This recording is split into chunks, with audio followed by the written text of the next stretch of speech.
Good morning, everyone, or in German, I think it's Guten Morgen. So that 5, 4, 3, 2, 1, if you're jumping out of an airplane, that would get your adrenaline because after, and I think maybe Member Washington might remember in the military, when you have to go, it's not like, can you get ready? It's like, you go, and then you jump out, and then you hope the heck that everything works. So we're going to go ahead and we're going to have things work today. Policy Workshop Part 2.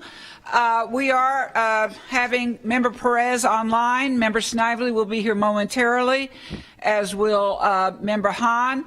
And all board members are present in terms of being here. Member Combs, good morning, Member Combs, and Member Vaughn, good morning. Member Washington, and our attorney, Mr. Porter, will be guiding us. Kristen will give us an update in 2 minutes, but first, I want to see if our wonderful superintendent has any words of wisdom today. Good morning. Good morning. Thank you, Ms. Gray. I appreciate it, and look forward to another another good meeting, good conversation about how we strengthen policy so that we can be clear on our inactions within a school district. A lot of very important issues today, and look forward to being a think partner with each of you and being able to help in any way we can. So thank you, and look forward to our discussion. Yes, and we have a lot of rich discussion opportunities. First off, I want to go ahead and let Ms. Davis, our government relations, just spend just a minute or two on updates. And following that, I know you have an announcement. So good morning, Ms. Davis. Okay, I think I'm on. Good morning. Thank you, board members, superintendent. So I want to first start by introducing you to, at the table you see her joining us, Dr. Dustin Robinson. He's an assistant principal at Stowers Elementary School. He actually just defended his dissertation this summer, so he's officially Dr. Robinson. He's joining us. We've been in communication, working together while he was working on his dissertation. So I invited him today to join us just as a shadowing experience as part of the policy making process. And he's reviewed the policies. He reviewed the last workshop on August 12th, so he's well prepared. So if there's any questions you have at the maybe a school level type admin question, he's here to be a resource. So thank you. Thank you, Kristen Davis, and Member Snively is now present in the physical sense. Good morning, Ms. Snively. And Kristen, go ahead and give us the update. Sure. Just briefly, I'll mention that this week does start the first interim committee week for the 2022 legislative session. There are committee meetings that are being held, but no bills are being heard this week. It's mostly review and presentations. For example, at an education committee, Jacob Oliva is doing a presentation on standards. And in one of our education workforce committees, they're going to be reviewing House Bill 1507 from last session, the workforce bill, on talking about implementation and bringing groups of state agencies together. So there's a lot of just essentially kind of presentations and review of information happening, but I will continue to keep you updated, as well as some bills we have. And I did want to mention real quick, House Bill 15, that's our children with developmental delays, the one that are your legislative priority to extend services for children with developmental delays from age 5 to extend services to age 9. That does have, actually since August, has a House sponsor, Representative Tant, and Senator Jones has signed on for the Senate version, and actually some of our delegation members, Driscoll and Valdez, have signed on as co-sponsors. So we are encouraged, and we will continue to work on this and keep you updated. So thank you. Thank you. You might want to add the partisan school board. Yes, I know I did mention that. It was in the update, and I did mention that to you all, that both the House and the Senate version of the bill that would put an amendment to the Constitution to make school board elections partisan, again, both has a House and a Senate companion, and the House version has been assigned the committees, so we anticipate that to move. Okay, thank you, Ms. Davis. For purposes of expediency and also because I have certain policies as well, our attorney, Jim Porter, will lead this entire workshop. And Mr. Porter. Thank you, Madam Chair and board members. Just to help set the stage so that to avoid any confusion, what we're doing today is the continuation of the policy workshop from last month. You'll recall, board members, that we had a lot of policies and it engendered a lot of good discussion, so we were not able to get through all of them. So what's happening this morning is a continuation of this policy cycle. This afternoon at the board meeting, you'll actually be voting on the policies that were discussed at the last workshop. That has a potential for confusion, so I just wanted to let everyone know. This morning, these are policies that you have not discussed before. This afternoon, you'll vote on the policies you discussed at the last workshop. Just to remind you, board members, that the policy cycle is one where staff can introduce policies. Staff will introduce policies that have to be done because of changes in the Florida legislature, or board members may introduce policies. What we have this morning are policies all introduced by board members, and the process we followed in the past is we'll introduce them, I'll explain what the policy is, and then the board member requesting the policy will have an opportunity to discuss that. If there's consensus on the policy moving forward, it will move forward to a public hearing probably sometime October, November. Yeah, probably October 19th. Yes, and Kristen and I both share the goal, along with the superintendent, of making the policy cycle very routine so that we do it not just once a year, twice to 3 to 4 times a year, so that it's a continually rolling process. So once this is done, we'll immediately start the other policy cycle. So if for some reason one of your policies doesn't make it forward, there will always be the opportunity to introduce in the next cycle. That being said, the first policy that we're going to discuss is it's a new policy suggested by Member Vaughn, diversity, equity, and inclusion. And this would this policy would direct the superintendent to develop requirements for training of instructional personnel and administrators in recognizing and overcoming implicit bias and supporting diversity, equity, and inclusion. Member Vaughn suggested this, and if she has any comments at this point to explain what her reasoning was, this would be the time to do that. Member Vaughn, can I just check that Member Perez is online? Member Perez, can you hear okay? Yes, I can. Okay, we're good to go. Thanks. Thank you. Can you hear me? Oh, sorry, I thought I turned that off. Okay, so I introduced this policy. I was also looking at the wording of it, and as much as I wanted to include implicit bias, I also wanted to add where it said supporting diversity, equity, and inclusion to restorative practices. This policy was really bred out of working with a school-to-prison pipeline and talking to them after the extensive months and hours and years of research they've done and collaboration they've done with other groups.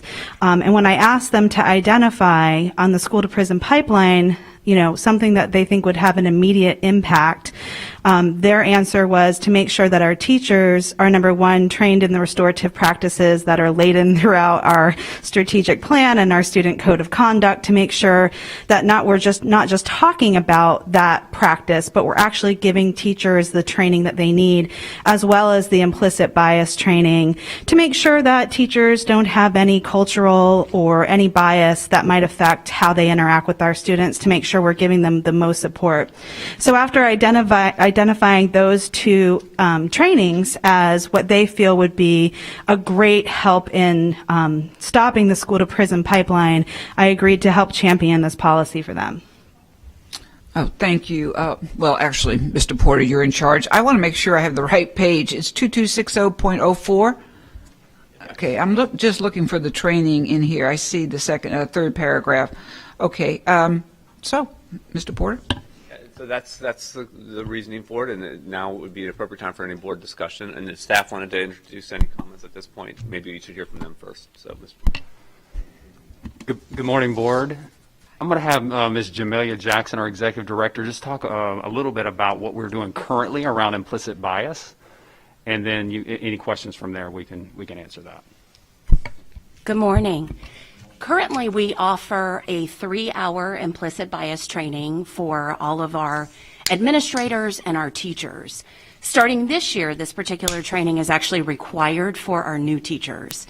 It's part of our induction program, and so we're really excited to be bringing this conversation to our teachers. The course focuses on an overview of research related to bias, and then it also gives participants an opportunity to take the implicit association test. It's a test that was developed through Harvard University. And in that, participants have a chance to examine their biases. And they have a chance to reflect on those and determine, are those impacting the way in which they perceive student achievement and student behavior? We also spend some time reviewing district data in this course. And then we get into some student testimonials, which are extremely powerful, where students talk about the impact that bias has had on their life and the way in which that has changed their perceptions of how teachers see them and see their outcomes. And then at the end, we talk about strategies to mitigate the effects of bias, because we know that we all have them, and we spend time talking about that they're very natural. So this isn't a chance to beat anyone up, to make anyone feel bad. They're extremely normal, and they're at that unconscious level, so you're not even aware. So how do you raise those up to the surface so that those don't become what you rely on when you make decisions in the moment with students?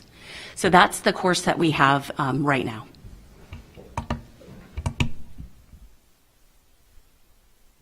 Member Washington. Yes. Quick question. You said, I noticed you said new teachers. Now, how are we doing the teachers that's been in all the time? Do we have refresher courses for them?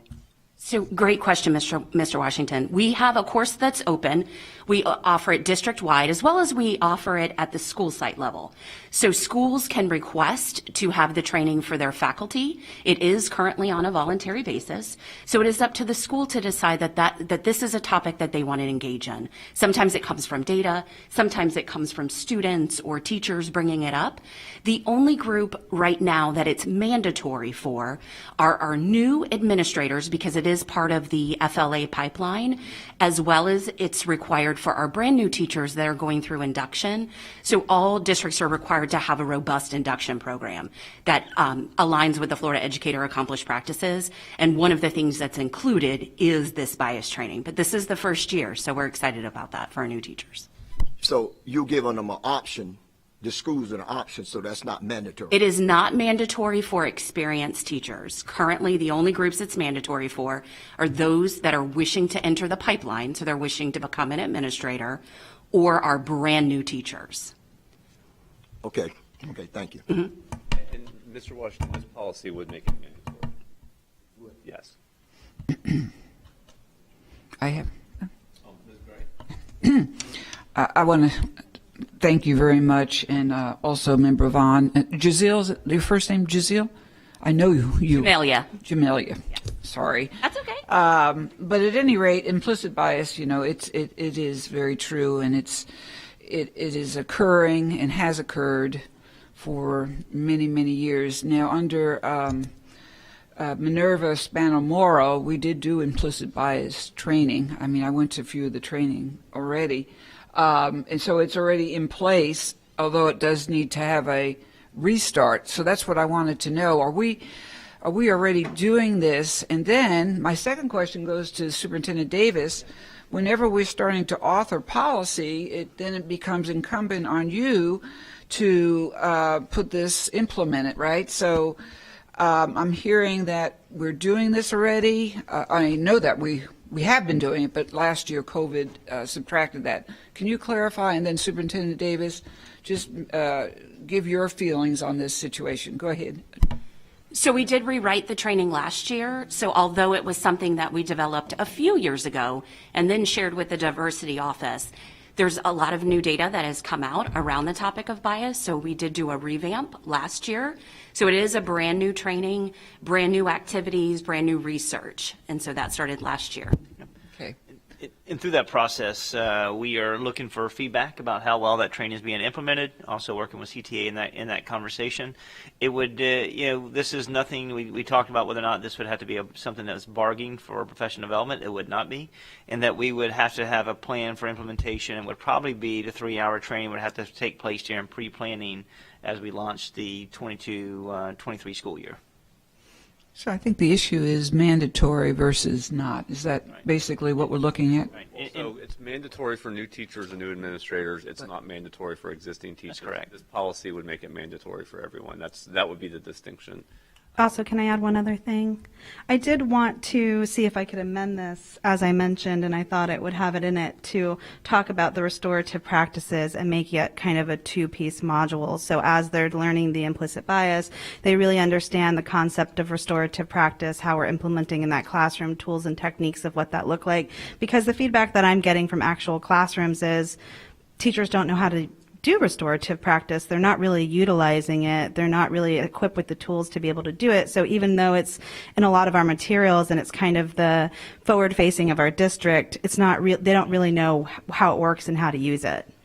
Through the chair, to that point, because it's brand new. This team just started to have the conversation for implementation, so training is going to be ongoing with that process. The other question I have for mandatory, I want to make certain that when we talk about mandatory, is it every year? Because that means we would have to update the professional development annually to be able to make sure it's different than they have historically had, or is it every 3 years, or when we deem necessary? I think we just need clarification. That would be up to the superintendent. That would be up to you to Okay. decide that the policy is designed that the training would exist, and then it would be up to you to figure out what would be the best way to roll that out. Yeah, Ms. Snively? Thank you. I just had a question about, thank you for answering those questions, because I wasn't sure if what we were doing, it was just for new teachers or for all teachers. And I wanted to find out what the cost implications are as far as the additional 3 hours of training, the material that has to be prepared, the pre-planning. If we do this, if we implement this every year, what are we talking about as far as expenses for this? And is this within our budgetary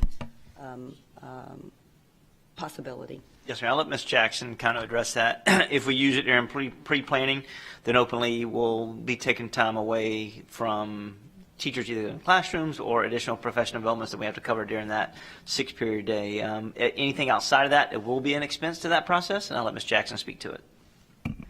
Yes. So if we did the training outside, right now teachers receive $15 per hour as the stipend. That's the negotiated rate. So if we had 15,000 teachers take a 3-hour training, so that's $45 plus fringe, which is required on our stipend rate, it gives a total of $730,000 is the cost. And that would be for a one-time all 15,000 teachers and administrators taking the training. Would that be an annual expenditure then? So what I heard is that's a decision that would be made. I wouldn't propose that it was something that would be done annually, but certainly that would be the cost if that was the decision. Okay, but if this is a mandatory policy, then it could essentially, what we're saying would be, is that your intent, to have an annual training, Ms. Vaughn? No, as long as it's every few years, and we're definitely starting the new teachers, and that we're absolutely doing administrators who are kind of growing and being in charge of the school site. It doesn't have to be every year. I mean, we could start it with 2 or 3 years, see how that goes, if it's having an impact, and then reevaluate it. And Mr. Porter, would that be something that needs to be stipulated in the policy, that it's not an annual or is as needed? That would be up to the board to decide. I mean, policies are generally written very broadly and with the direction to the superintendent to implement it in a way that makes sense and that fulfills the intent of the policy. If the board wanted to be specific, you certainly could. But again, if you leave it broad, it would allow the superintendent to develop a program that would make sense. But that's up to the board to decide if you wanted to do it to make sure that it wasn't cost prohibitive, to do it every 2 years, every 3 years. You could certainly put that into the policy. Well, just considering our extenuating circumstances around finances, that's my biggest concern, is that we're going to spend $750,000 on this training, and is this the right time to do it? And I know the argument could be, what's it worth to continue working with our students and making sure that our students and our faculty understand why we're doing this. I understand that there's, unlimited cost of that if you look at the future of education. I'm just wondering if it is the right timing to do this right this moment with our finances the way that they are. So where would do we have the money? Where would it come from? And would it be better to wait until we're in a better financial situation to spend this money, and still allow schools if they want it? It's not that schools can't do it. Right now, it's just not mandatory. So if a school feels like it would benefit their faculty, they can still do that. It's just not required or mandatory for every single school to do it right at this minute. And so those are just some of my concerns, I think.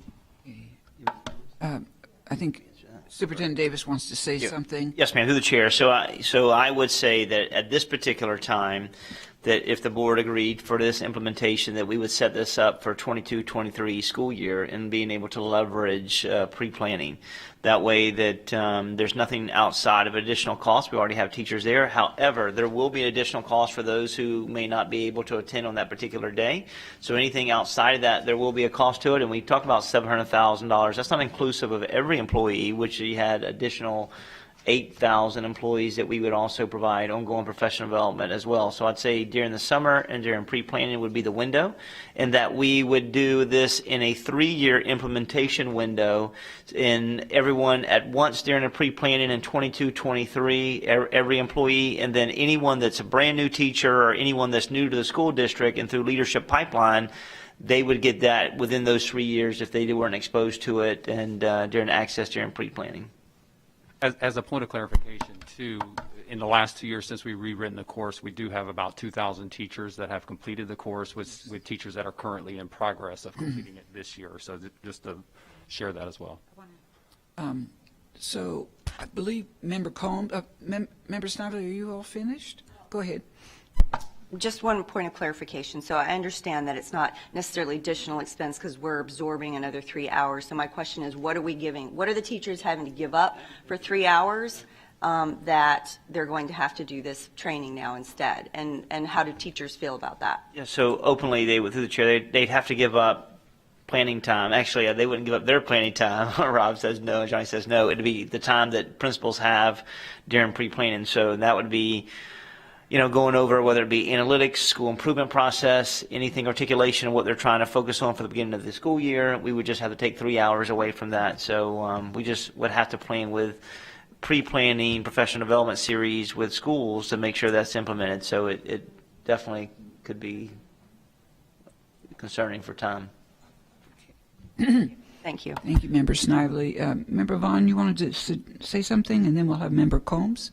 I mean, I guess I had a couple questions. Is there already a set 3-hour training we're talking about using that? Is that correct? That's correct. I mean, is that the one from USF, or is that something that you created? That's something that we have created. Okay. And is there a possibility to have that, like, not as long as 3 hours, maybe a shorter time span? Can we kind of reconfigure that to be less time? So we certainly can consider it. Right now, the actual training time is 2 hours and 30 minutes, and then there's 30 minutes set aside for an implementation plan, because that is an essential part of training. How are you going to use the information that you learn, and how are you going to take that back to your classrooms? So here in our district, if trainings are less than 3 hours, teachers don't get credit towards recertification.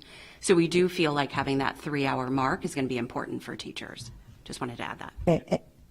I was going to say, as another point of clarification, that is just for the implicit bias. So I know to Member Vaughn's point, if we're going to add the restorative practices, that's going to be an additional time that we need to add to that. I guess my question would be, am I able to look at that and see that, and can we reconfigure that? Because maybe we can put the restorative along with that and redo that. What does that look like? What does the cost of that look like as well?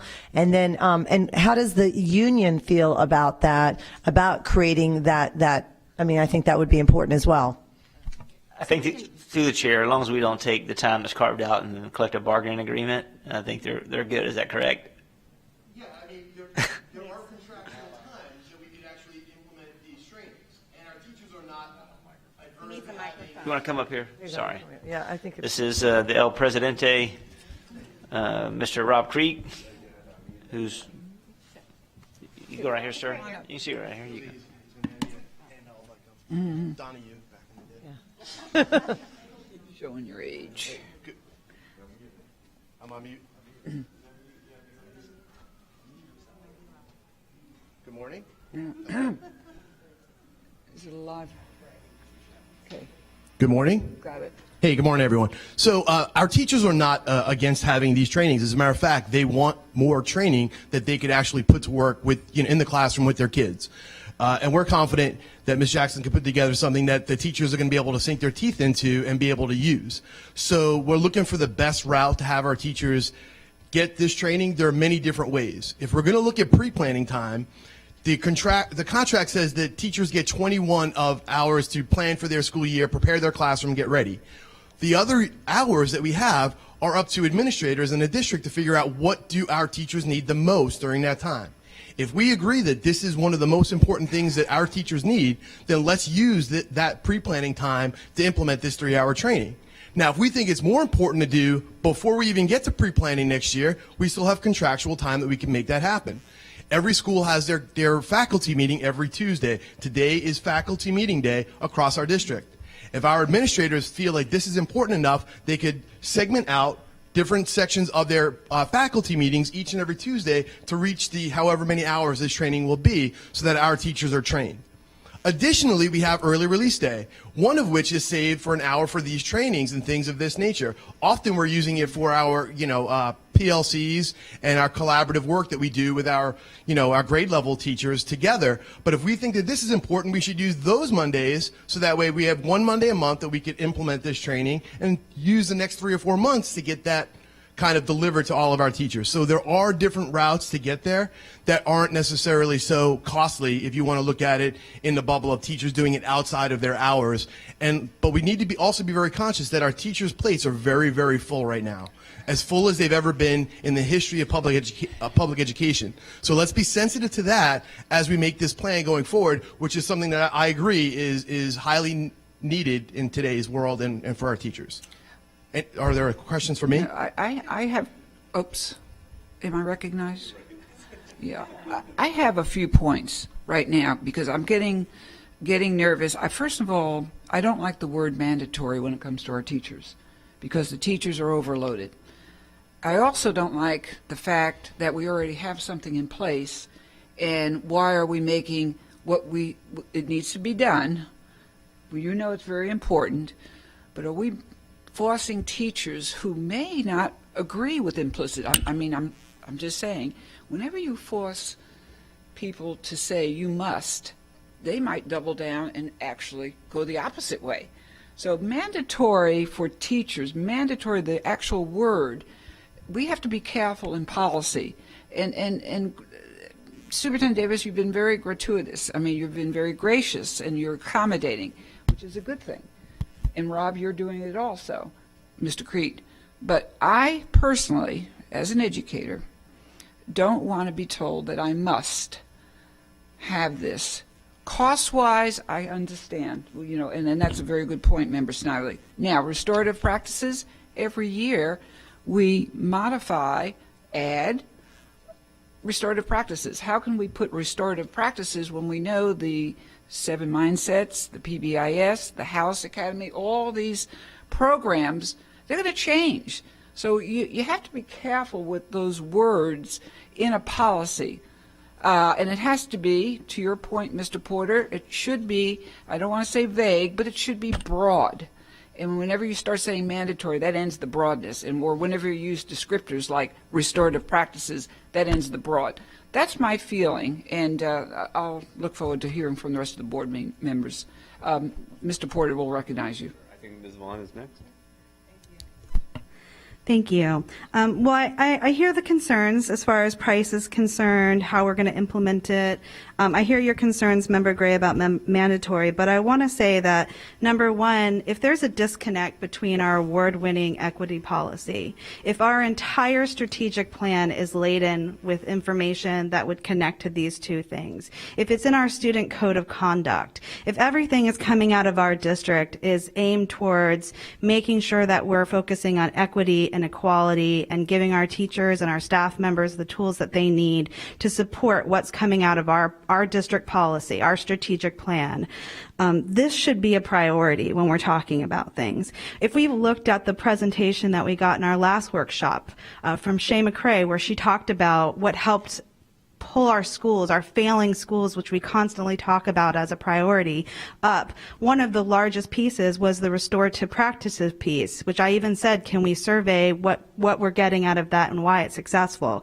As we talk about our community school models as something that we need to focus on for our failing schools or our achievement schools, if you look at all of the community school models, implicit bias training, restorative practices, making sure that we're training our staff members to support our most marginalized students is at the core of all of our community schools. So as we have these conversations and we work groups about the school to prison pipeline, and we talk about these things being a priority, if we don't implement policies to support our staff members to be able to understand what this looks like and actually implement these tools, then we're really just talking about it and not acting on it.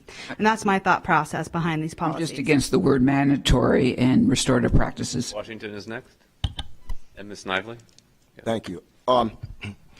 I like to say, you know, when we look at our data, our statistics across the board, and you see how many suspensions we have of students, and you go back and dig deep down inside about it, a lot of this is implicit bias. A lot of this, sometimes when students come to classrooms and they don't look, their hair plaited, or their pants hanging down, automatically you picture a person like something they shouldn't be. And I think this is important, especially for black kids. I mean, because a lot of those kids, for example, I'm going to give you a great example, When I was a principal at Milton High School, I got a call, 'cause as a principal, I wanted to go to the classroom sometime and get the students out, because they need to see me, because I'm the boss of the school. So I would go to the classroom. And the teacher said, I want him suspended because he looked at me and he said, dog. So I said, okay, what was the problem? She said, because how he was looking at me and he said, dog, and what the young man said. She told him, she said, you need to sit down. So he said, okay, dog, and went and sat down. But she wanted to suspend him because she did not understand the word dog. And should you say that dog to a teacher or any professional person? Hell no. You shouldn't say it. I understand that. But you have to understand the culture and the environment that you are in. Did I suspend the kid? No. We had a great conversation, and I told him this is not the way you talk to adults. So we have to have this training. However way we want to put it, we need the training. And I know you've been doing a great job with training. So we need to have the training. So, I mean, if we don't use the term mandatory or whatever we use, I really want to have the training. I'm all for the training. Okay, thank you. For Ms. Snively, I think Monica's been dying to say something. Yeah. So. I also want to put some more context to the situation, too. So just so you know, we have enlisted support from schools to get the Coalition of the Willing, and Jamelia Jackson has done a great job of reaching out to them. We had several principals that participated in our Summer Institute in a session that she led around culturally responsive teaching, and that has led to more conversation around training schools around implicit bias. And so we have reached out to those schools, and we're starting with the Coalition of the Willing to bring forth that measure, because we do know that sometimes when it is forced upon, it becomes more compliance versus really the intent of what we're trying to achieve with the training. So that's been the current approach to that, and if the board wants to move further in that direction, then we will support whatever way we are told. Thank you. I want to go back to a comment, Ms. Gray, that you made that was talking about a restart, and also what the training that had been developed prior to me joining the district under Dr. Minerva Sparrow. And so you're absolutely right. There was a training under that division, and then there was also a different training under PD, and yet another training under the principal pipeline. So the restart was, I immediately realized that can be problematic, because we have different people getting slightly different versions, and we need a common language. Our principals need that common language in order to support their staff at the schools. We need to make sure that we aren't, stepping on PD's toes, because they are the experts in terms of, if we want professional development to truly change practices.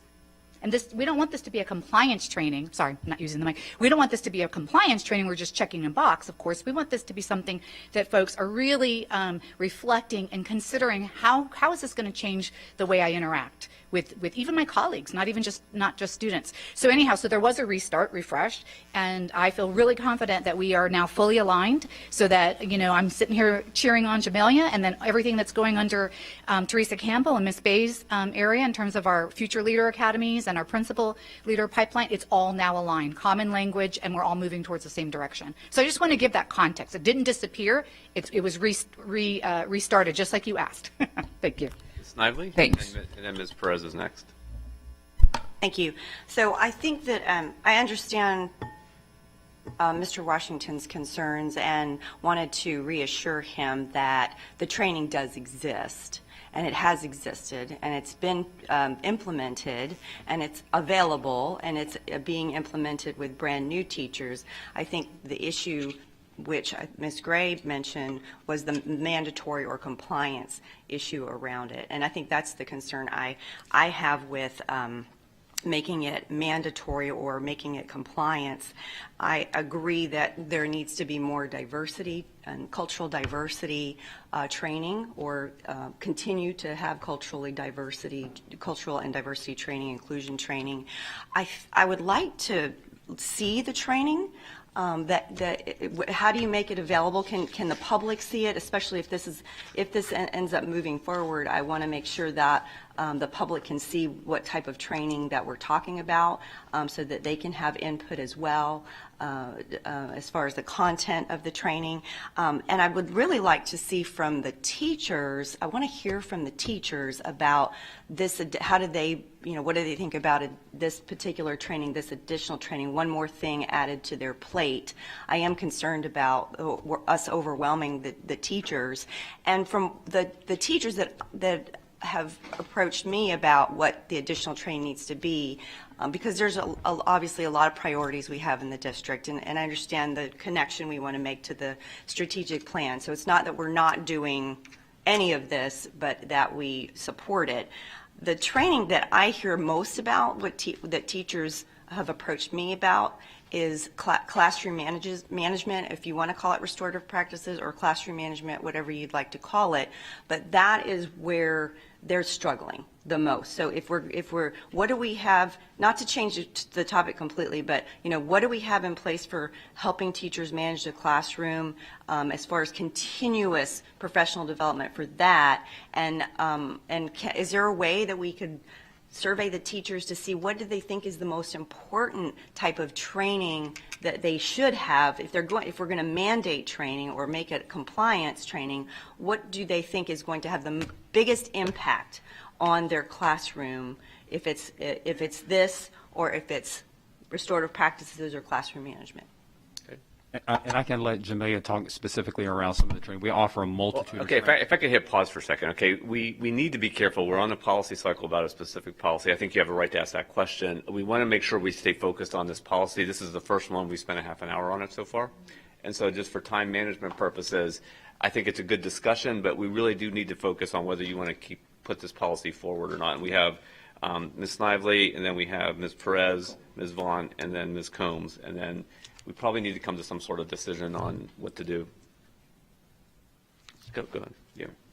So as far as specifically to the policy, we have restorative practices training. We have 3 hours of that as well. So that would be the implicit bias 3-hour training. We have a restorative offering of 3 hours. But in relation to your question around other classroom managed strategy, we offer a multitude of those. And Ms. Jackson, if there's anything you want to add to that. Sure, and we can certainly have this conversation because we do offer numerous trainings around setting expectations in the classroom, building culture, building that climate within your classroom. We offer PBIS, we offer CHAMP, so we certainly have that.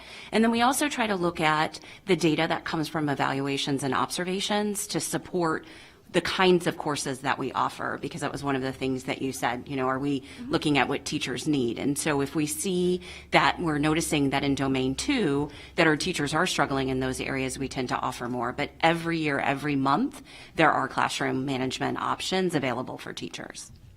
Would this be the only mandated training? What mandated training do we have in place so far? Do we mandate any training, or is it mostly optional as needed training for what teachers would like to be, trained on or have more information about? The majority of our trainings are voluntary. We did offer our best trainings, so our standards-based training, and those were strongly encouraged, and not mandatory, but strongly encouraged, because certainly it goes over what teachers are expected to teach, and teachers received a stipend for that. And then we have our annual training requirements that are mandatory, and those are done throughout the beginning of the year, so sometime between teachers' first day and then the last day is September 30th.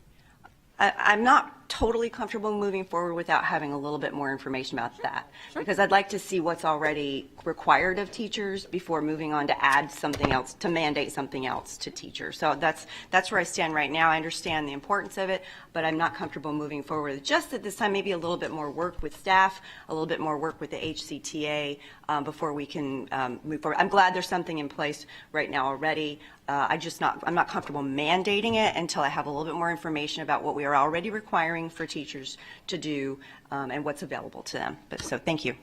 Ms. Perez? Yes, thank you. So can everybody hear me? Yes. Okay. So we're talking about students and putting our students first. So understanding that our teachers are overloaded, but what are we doing to look at the things that we overload our teachers with?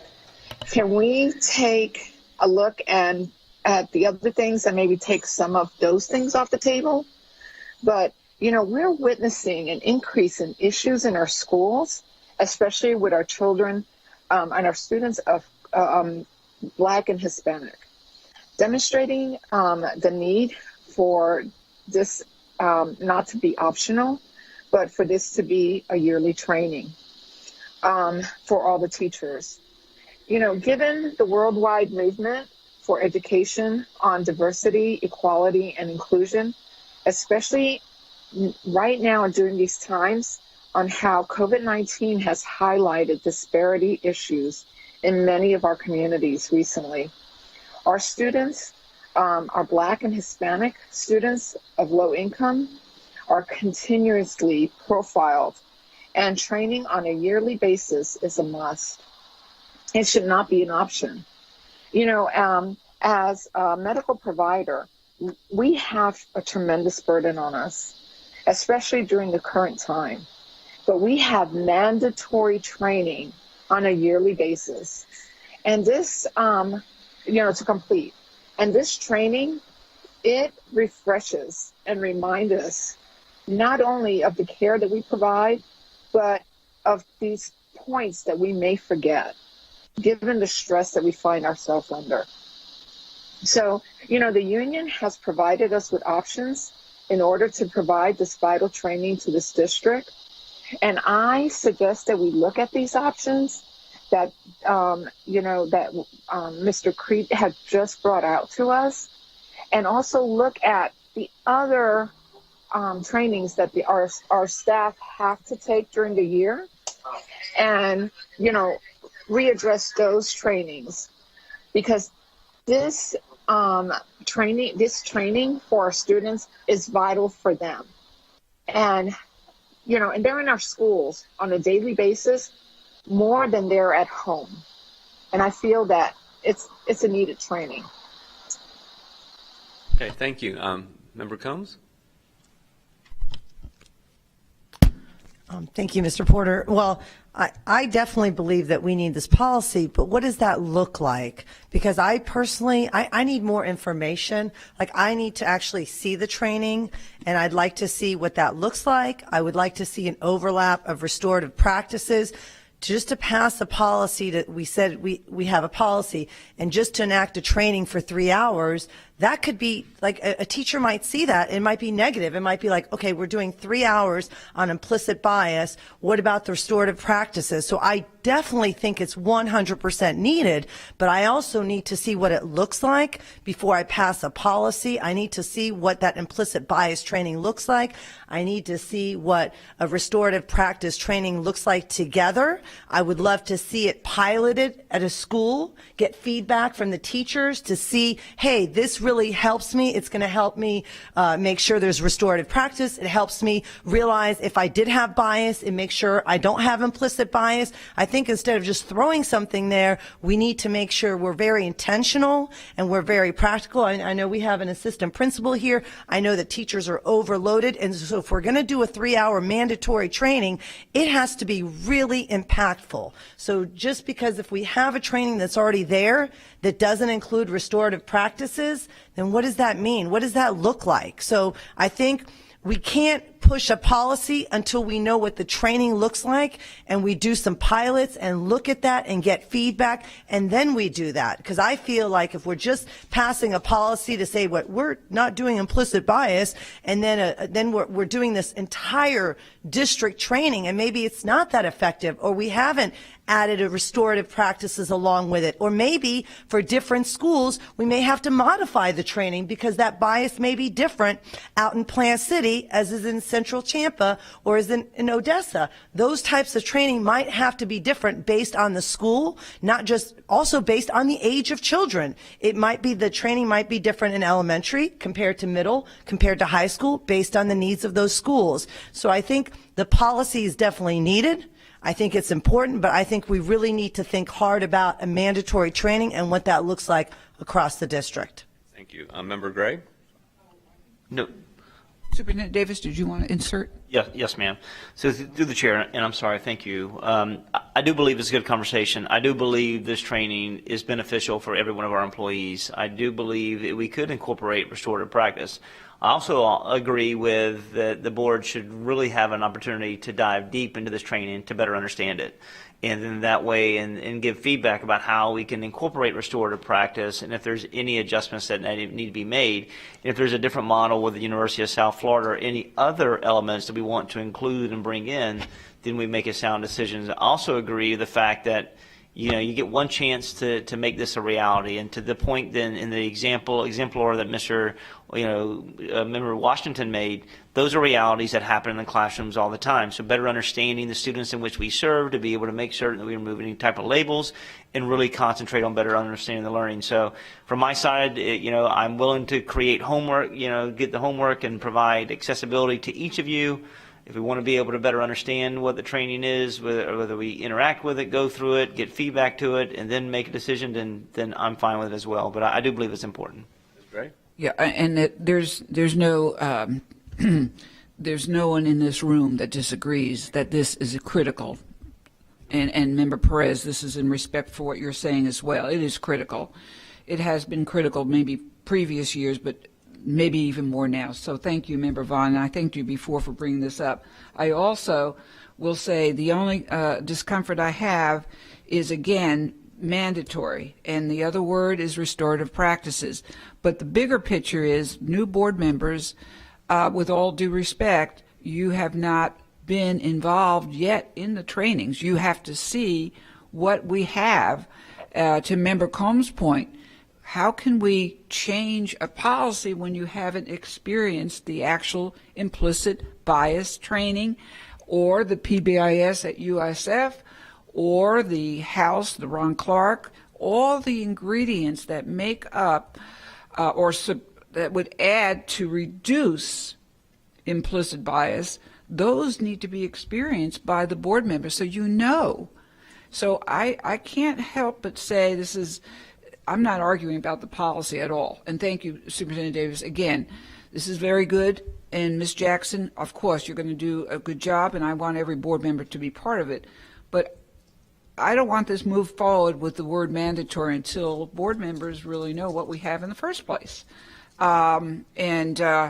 That's my 2 cents. So I want the mandatory taken out, and if that be the case and restorative, then I'm fine.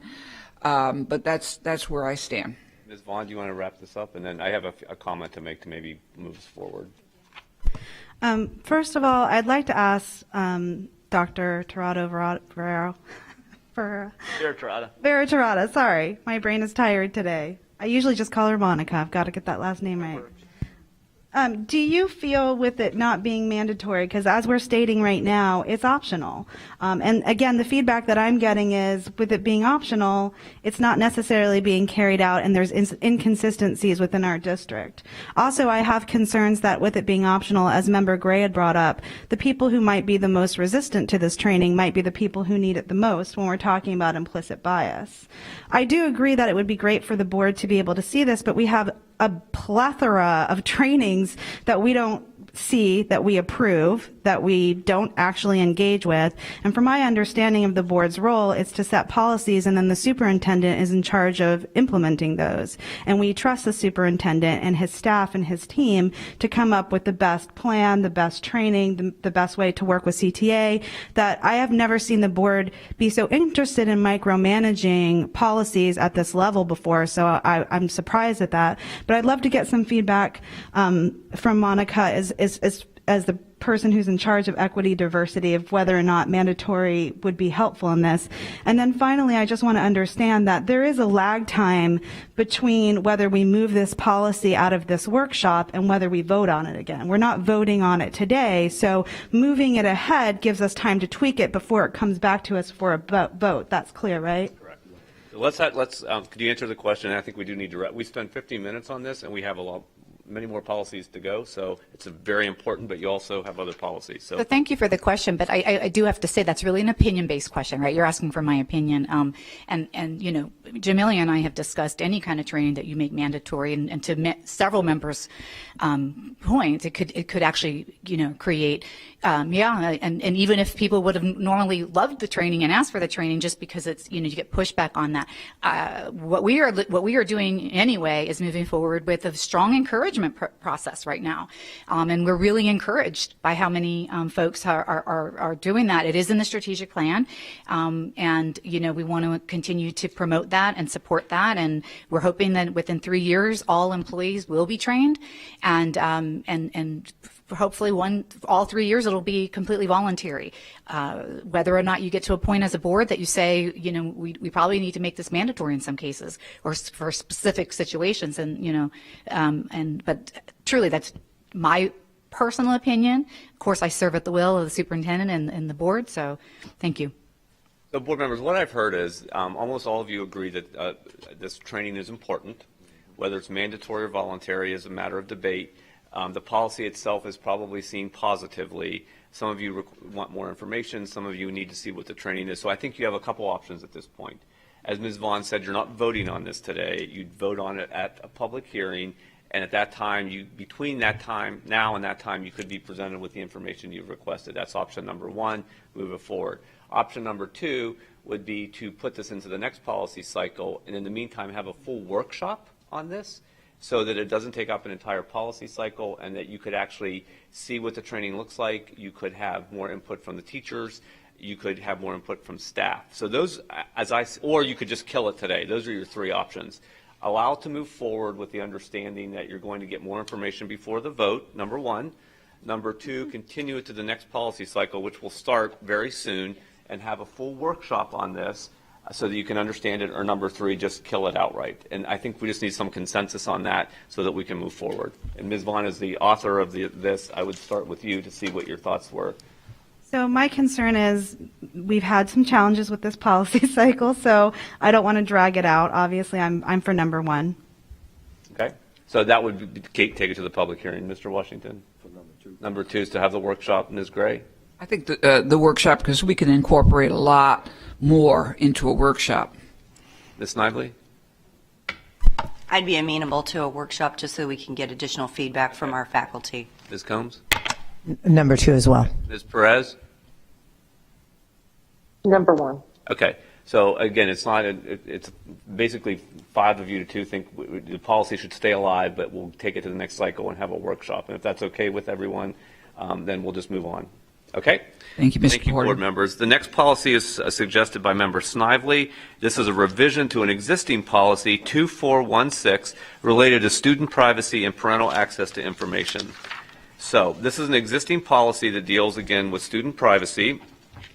And Ms. Snively has requested that this language be added. So again, this is a policy 2416. She's adding subsection I.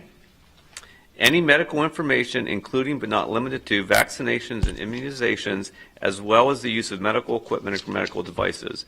The aforementioned would not apply to Florida Statute 1003.22, school entry health examinations, immunization against communicable diseases, exemptions, duties of Department of Health. So that's been proposed by Ms. Snively, and I'll turn it over to her to explain the reasoning behind that. Thank you, Mr. Porter. This basically simply came about from the recent opt-out form that was required previously before the mandate was taking place, but it still can apply in our particular school district for any electronic or paper form. But essentially, I'm concerned, and I know I have constituents that are concerned. We have constituents that are concerned about privacy. So there were many parents who were concerned about completing a form on whether it was online or paper form with regard to sensitive medical information. And even though, and there is one correction, not correction, but maybe alteration that I'd like to make on part of it, just to make sure that we're talking about medical devices or equipment and masks particularly. Those are also termed as source control devices according to legally, I think that's right. Okay, so that's what we're really talking about is parents were concerned about giving that information, their choice, putting that information electronically to not sure where it was going. They were concerned about who would have that information, whether their child would be treated differently because of that information. And so this would basically protect that information and what choice a parent makes, whether or not their child should or should not be required to wear a source control device, aka a mask. And so essentially, it's just ensuring that we're taking the information that we collect from parents very seriously, that it remains private, and that it is only used, it's used very carefully. It's not distributed to any third party. It's not distributed, necessarily accessible to anyone across the school district, but it's treated as private information, like as any medical private information would be considered. So that's any comments from board members? Ms. Vaughn? Would this preclude us from getting the information? Like if we were trying to figure out how many people were vaccinated, when you say limit district personnel having access to that without asking for personal names or any identifying information, would this preclude us from getting statistics on vaccination and information about our student body? That's why Florida Statute 1003.22 is mentioned in there, because that specifically addresses vaccination information.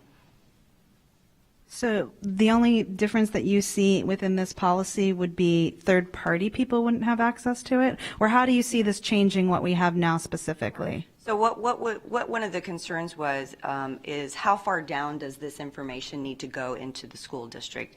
The concern from parents was that if it goes all the way down to the classroom, so any teacher could, if it's an Ed Connect, any teacher would be able to access it, and parents weren't necessarily comfortable having that information so readily available to pretty much the entire faculty.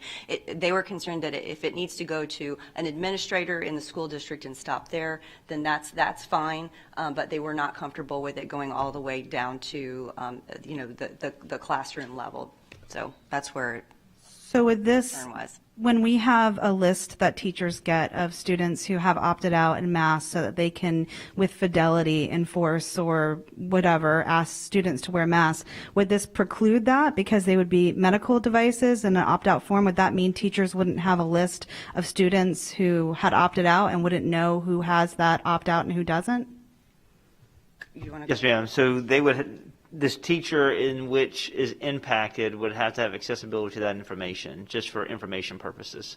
And we'd ask them not to be able to share that with any other colleague, any other community member, vendor, anyway, but they would have to have a list. If Addison Davis has a medical exemption, our responsibility administration is to inform that teacher so that teacher doesn't get to a point where they're continually bullying or intimidating or asking or disrupting for that learner, so that environment can be one that's conducive. I think the biggest thing is making certain that that information doesn't grow legs outside of that particular classroom within the school, and at the same token outside with any particular vendors or accessibility for a third party, so they can use that information in ways that could be not desired by the community and by that particular family, if I'm wrong. Well, I honestly, the intent was actually not to even get down to the classroom level so that the teachers are not being the mask police in the classroom. The teachers already have enough on their plates to be instructional leaders in their classrooms. And so I know the challenge would be that if they don't have that information, they're not necessarily going to know. But I also don't believe that teachers necessarily need to be enforcers of masks or not in the classroom. But that's just that's my opinion. That was the intent behind this, because teachers should not have to be the mask police. Teachers should be the instructional leaders in their classroom. So, but we can have, we can deliberate over this if you think that, Ms. Combs? Okay, I guess I didn't get a really clear answer, if you could kind of go back, Superintendent Davis, but my thought process is, in a high school you can't be a mask police, but if you sent your second grade child because you're worried about getting COVID and maybe you have your spouse who is in chemo or something like that, you're hoping that that child's going to be wearing a mask, and hopefully that teacher reminds them of that. So I think this kind of opens up a can of worms that doesn't allow any kind of, at a high school level, that's one thing, but when you see elementary children whose parents want their child to wear a mask, and even as we go to the medical opt-out, which we will probably do in the near future, where parents will be able to opt out without a medical reason, I think it's important that the teachers are able to see who's supposed to wear the mask and who isn't, especially for the younger level, because I think parents are hoping, not that they're going to be mask police, but if you're sitting with the same 25 children all day long, and you know that 10 of them, the parents really feel strongly that they should be wearing a mask, sometimes you need to know if that child's not wearing a mask all day. So I think this is not going to be a positive thing for our district. So I would be against adding that policy. Thank you. Let Member Snively. Sure. She wants to reply to that because I'm getting a little confused. Sure. No, okay. I understand that there's a challenge with it, because especially with elementary school students. But I will say that I've seen photos on social media of teachers and other adults that are bullying students in the classroom because they're not wearing a mask. They're being treated differently because they're not wearing masks. That might be a separate issue, but the fact of the matter is, it shouldn't matter at this, and this was prior to the mandate, of course, and it might be after our mandate expires. But what tends to happen is that, unfortunately, children are being treated differently in the classroom because of whether their parent opted in or opted out of masks. And there are parents who will not fill out that form to opt out, even though there probably were a much larger amount of parents who would have opted out of that before the mandate. Then there are a lot of parents who won't fill out that form because they are afraid of where that information is going and that their child will be treated differently because of that information. So that's the challenge that I'm trying to overcome with this particular policy. When right now it's not an issue necessarily because we have a mask mandate, but when this mask mandate expires and there's still something out there, you're going to have parents who are concerned about filling out that form because they don't know where the information is going and they're afraid.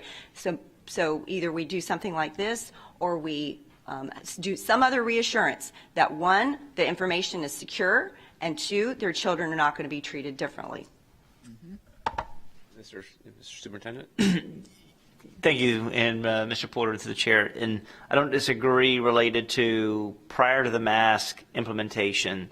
There was a percentage of, and I don't know the actual percentage, but I know that when I presented the board, 15% of our students, our parents completed the opt-out form. We knew that more students did not complete that. I did receive communications through principals, communications through email where parents said they didn't have any aspirations to fill it out because that was a valid concern. So I think about transitioning, as we transition out of mask, whatever that may be, there has to be an assurance that we are getting to the point where we are not implementing, teachers being the mask police per the conversation this morning, and that we're very delicate about who transitions to our classroom. I think there's a balance too as well, knowing who's opted out and who's not, but administration will have that information readily available. And Ms. Gray, and then Mr. Washington, and then Ms. Vaughn. Let's hear from the rest of them. I'll say something at the end. Mr. Washington? Okay, I just had a quick question. So, how would the teacher know if the kid not supposed to wear a mask? I'm just saying, how would she know? This would not necessarily preclude it from going down to the classroom level. I think as Mr. Superintendent Davis mentioned before. It's just making sure it doesn't leave that. the classroom. It doesn't necessarily get communicated to other students in the classroom. So we need reassurances from the district that that's as far as it would go. Parents are still going to probably have some heartburn over that, but I think if they're reassured by this policy that that information is not going anywhere outside of that teacher's classroom and that it's not going to be shared with other students in the classroom or outside of the classroom, I think that would reassure parents that their information is staying private. Yep. And through the chair, we would agree to make certain that only that classroom teacher who interacts with that learner has that information readily available, so they can make certain they understand what students or parents' choice are being wished or desired, and that we don't allow that information to transpire from one classroom to the next, one employee to the next, or outside of our schools as well. So, Mr. Superintendent and Ms. Snively, would it make sense then to have the superintendent set aside the policy, because it is sort of situational dealing with COVID, and have the superintendent develop procedures based on what he's saying today? Would that negate the need for a policy? Potentially could. I mean, we have a little bit of time. We don't have a lot of time because we don't know how long the mask mandate is going to last in our school district. And so if we go back to the opt-out form for parents to fill out and complete and submit, I just want to make sure that they are reassured that their information stays private. Just something to think about. We have Member Vaughn, Member Perez, and then maybe Ms. Gray, and then we probably need to wrap this one up as well. Ms. Vaughn? Thank you. So I'm still confused about the wording of this part of the policy. So I would like, before moving this policy forward, this to be rewritten for a little more clarity on who would have access to the information and who wouldn't, because it sounds right now that it's up to interpretation and it's not very clear. I'm absolutely against classroom teachers not having access to their student health records or not being able to understand that. As somebody who's worked in the classroom, I know how vital that information it is to supporting students, knowing, what they're allergic to, what medical devices they need, what support that they need, so you can be attentive in the classroom, and limiting that information. I would hope in general we would have a HIPAA policy that does not allow teachers to share that information, period. I think that's HIPAA. In general, I understand your concern. Teachers or any staff member should have the respect of keeping our students' information private. If we're concerned about bullying in the classroom, especially with our teachers, that should be a separate policy about bullying, and I'd like to see something more specifically, but I'd also hope there's documentation of that, and then we have an HR issue where we're able to address that on an individual basis. To assume that there's mass bullying in our schools over mask wearing is disconcerting for me. So I'm against the wording in this part of this policy moving forward. If we were talking about something more specific that gave more clarity about privacy or specifically bullying, I would be amenable to that. But as this stands, I don't feel comfortable with this wording. But I know there's a second piece of this that we haven't even gotten to yet, so I'll end there. Thank you. Hey, Ms. Perez? Yes, hi. Yes, as Member Vaughn stated, we have policies already on HIPAA laws that have been in place for long before. But I'm going to ask this question: how would this policy affect our contact tracing? That's an issue because we would need to know who was masked, who wasn't masked, all that other stuff when we provide contact tracing. So, but we already have things in place for that. There's parents who can't. There's parents who are in the midst of divorce who can't even get information on their own children. So I think our privacy laws already work fantastic. So, but I would like to know, how would this affect our contact tracing, when we go to do that? If someone can answer that for me. Yes, sir, to the chair. I don't believe it connects to it at all, or it will impact it in any way, shape, or form. So I think that the biggest thing is that when we do contact tracing, we're just trying to figure out the proximity and how long a learner has been connected to a positive case or an employee. And from a mass perspective, the only thing that a mass will do will determine the duration or the actual quarantine of it. So nothing related to being able to capture information related to this policy. Yeah, but wouldn't you have to know if the student was masked or not masked, or yeah. that? Yes, ma'am. To your point, every one of our employees should know those who have masked and not masked from a standpoint of in their particular classroom, and they'll be able to visually see that as well. Yeah, but also if there's a question, there would be that opt-out form in their file. Correct? Am I correct? Yes, ma'am. The opt-out, the leadership would have it, and that particular classroom teacher would have that information. Okay, so we would need to access that form just in case we have any questions. You would have the accessibility to it, and then be able to visually see who has mask or not on mask in that particular situation when you start to contact trace. Okay, that was my only question. Thank you. Yes, ma'am. Ms. Gray, did you have any comments? I do.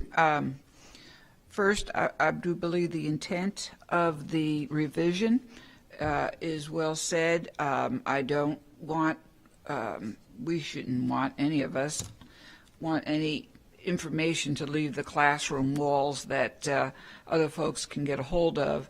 Privacy is becoming a number one issue, actually lack of privacy because of all the social media and all the the intercommunication. So I'm all for more privacy. However, the superintendent, I think the onus is on you. I think the actual procedure needs to have you implement. I don't want the teachers to have me mask police. We all don't want that. They have enough on their plate. And at the same time, we don't want teachers to not have, as Member Vaughn said, the necessary physical and mental information about the child. I mean, we always have these cards, and we have their folders, and we go through their folders, and we look through all the things so we can make sure that we teach the best way we can. I don't believe the intent really has gone down to the level that perhaps this discussion is. It's really about privacy, but I would like to see the superintendent maybe put this more in a succinct way, and I want to hear what Member Snively says about that when you share, and then we can conclude. Yes, ma'am. We can look at making certain that we have very clear protocols that protects the learner and their family where they feel comfortable. If we get the transition, we get back to an opt-out protocol where we mandate mask and there's an opt-out opportunity. We'll make certain we're very clear about what steps that we take, and also link HIPAA policies as well to make sure we don't share any information that may hinder or go against the wishes of a parent. And Member Stein. For review. Thank you, Madam Chair and Mr. Superintendent. I'm willing to rework this as necessary, if it's necessary, if I is even necessary to be put into a policy. This is the what, he does the how. I just wanted to put the what into place so that it will require him to do the how, okay? And so that is why I felt that it was important to add that. And I think, as Ms. Snively suggested, when she introduced this policy, we were in a different place. And so it's a couple of these policies you're going to find, board members, that time has outpaced the intent of the policy. So what I'm hearing is you're withdrawing the policy at this point, and then you can always bring it back if we felt like we need to, if you're not satisfied with the protocols he puts in place to protect student privacy. I would think that the message has been received on that. Okay. And then, but there's a second portion of that as well that I just wanted to, on line 25, with regard to allowing the collection, disclosure, or use of personal information collected from students to be used by vendors, third parties for the purpose of data mining or analysis without written consent of a parent or guardian. I just wanted to make sure that that was also clear in the policy. So that one's probably hopefully clearer than than letter I for some of the board members. But that is not stipulated in any policy, and I feel it's important to do that with the amount of data mining that is happening in our society, just to reassure stakeholders that the information that is being collected by students, unless we have a contractual obligation with a vendor, obviously that would be a little bit different, but generally that the information we collect from students from their parents is private information and not necessarily allowed for the purpose of data mining or analysis unless written authorization. Any board comments on that? Ms. Vaughn? I just want to be clear when it says third party for the purpose of data mining or analysis. Is the third party analysis that you're specifying, not district analysis? Correct. Okay. So it's just saying essentially no third party outside of the district would have access and be able to use or data mine the data. The district would not be a third part, considered a third part. Okay. Thank you. Ms. Gray? And I concur. Anybody else? Okay, so board members, on policy revision 2416, where we are going forward, we're deleting proposed section I, subsection I, but we're including everything from line 25 to 28, and we're also including the in written or electronic form in lines 6 and 7. So this policy will go forward with those revisions. Okay, the next policy was also one by Ms. Snively. This is a revision to policy 2417 concerning comprehensive health education. I know Ms. Snively worked with Debbie Pepe on this and other staff.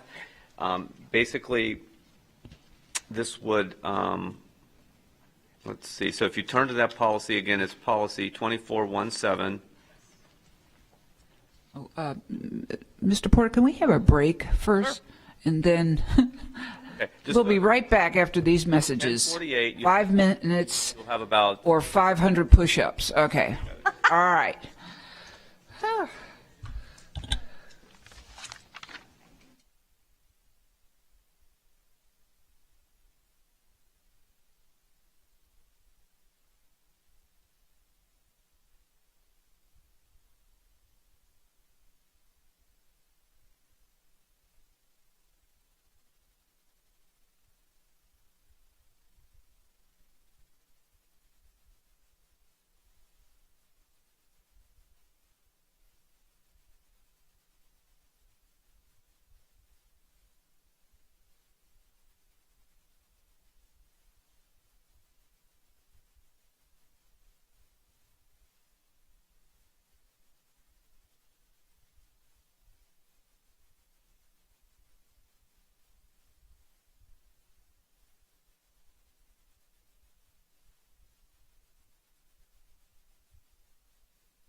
Okay, we're back in session, and we've got to keep moving. So at this point, I think Debbie Pepe is here. She can briefly explain, I think, the policy, and then Ms. Snively can explain why she wanted to do it, and then we can have board discussion.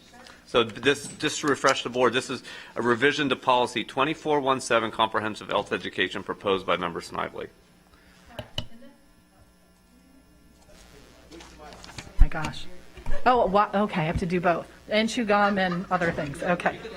Can I? Okay, didn't the first time. I'm like, it's a lot of technology up here. So now you know how our teachers feel with everything else.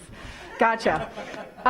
This policy change actually is coming at a very good time because in the past, between the last 3 and 5 years with the CDC grant, we usually meet with board members in general of the curriculum because we have put forth a really robust process for comprehensive health education that we're very proud of. So with this change, and I know Ms. Snively will go through the intent of the changes, we have met, obviously, with all the board members, gotten their feedback on the policy, the current district policy, on the new House bill, and then we've also gone through lessons as well with them. And so I can say wholeheartedly every single board member has the best interest of kids and wants to make sure that we are giving them a quality education that's timely and beneficial and meets the needs of our students, specifically with comprehensive health. So I'm very proud of our meetings, our conversations with board members.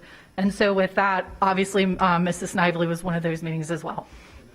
Snively, if you'd like to explain your reasoning. Sure. Well, originally it was, just to make sure that we're as transparent as possible. But it turns out that there's legislation that this aligns with now too that I wasn't even aware of. But it worked out. But honestly, these basically hopefully will address concerns from our stakeholders that they would like to see and make transparent what exactly we're teaching when it comes to health education to our students. And so hopefully this will comply with the House bill we discussed in our meeting, as well as make content the stakeholders, parents, and with controls in place, obviously, for younger individuals that will allow our school district to just be more clear about what's being taught in the classroom.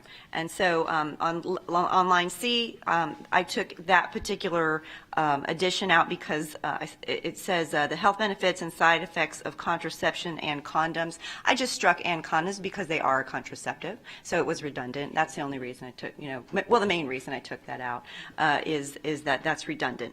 And then on line 20, we did a little tweak, obviously we did a little tweaking together, so thank you so much for working with me on that, on some of that language. But basically, that's the intent behind it, is just some transparency and access to the materials so parents can know what's being taught, and that gives them better opportunity to, one, decide whether or not they want it to be taught to their child in the classroom, and two, gives them an opportunity to hopefully have conversations, encourage conversations around it, whether or not they choose to opt in or out of the curriculum. Thank you. Any board member comments? Member Vaughn, then Member Gray.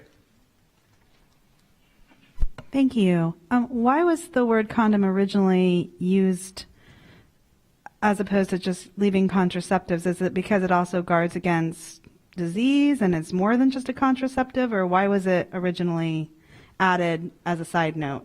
I believe, because I was not there during that original piece, and neither was Ashley, but my guess would be to be specific in what contraception we included within contraception, being specific. But I can't answer that.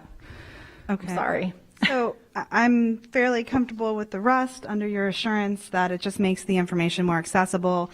I don't see a reason to strike out condoms because they are more than just a contraceptive. So I would be okay moving with the policy without that word being struck out. Member Gray. Well, I just want to thank Ms. Capucci, Ms. Pepe, Member Snively. Whenever we engage with this particular staff, all staff, excuse me, you all do such a comprehensive job, and I'm personally familiar with the curriculum. I just want to thank you and Member Snively to this. I'm fine as it is, and that's all I'm going to say on it. Thank you, Ms. Gray. Ms. Combs?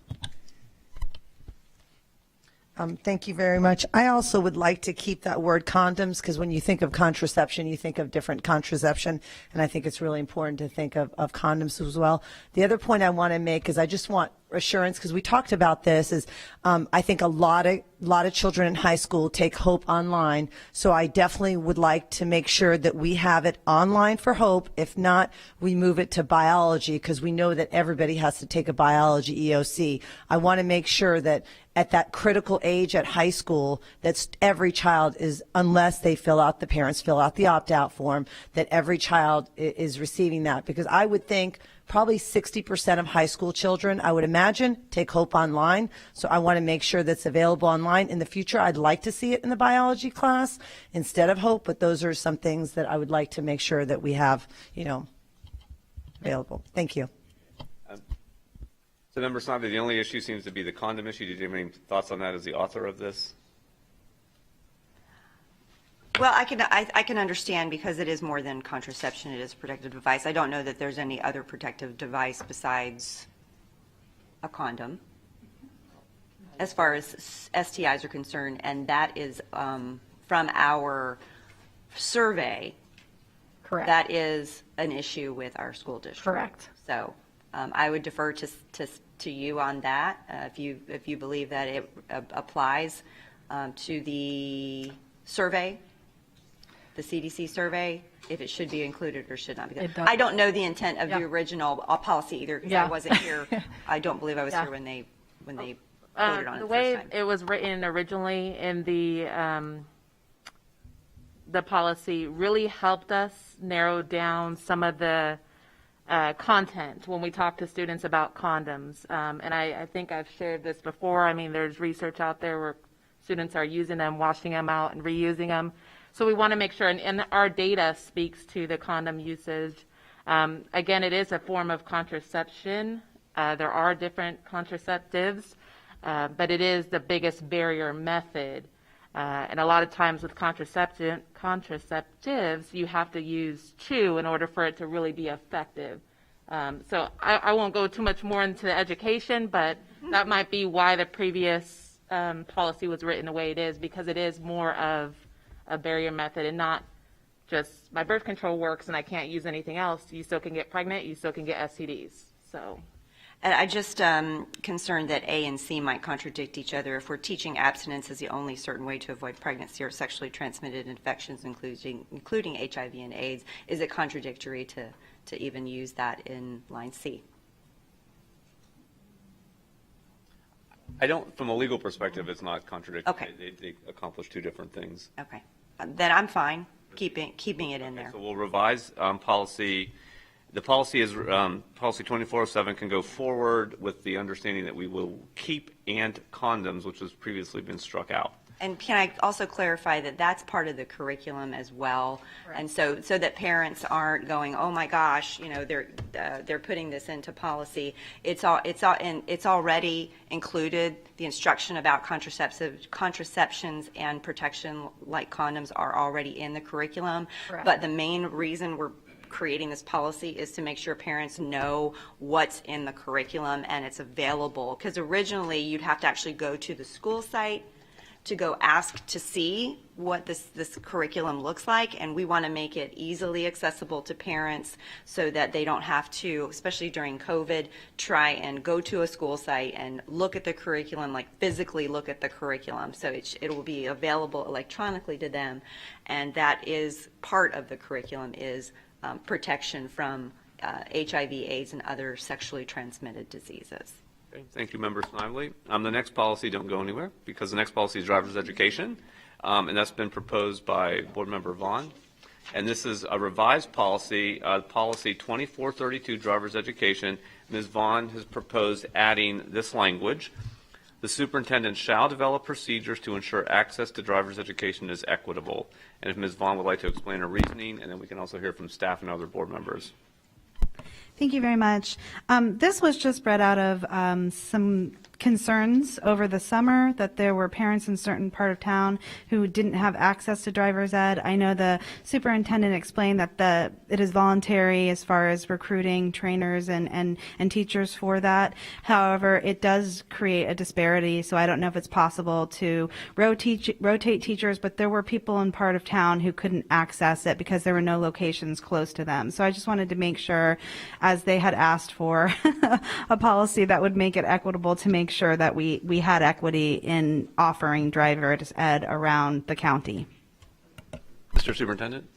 Yes, sir. Through the chair, it was correct. There was an area where we didn't have an instructor I think it was in the North Tampa area.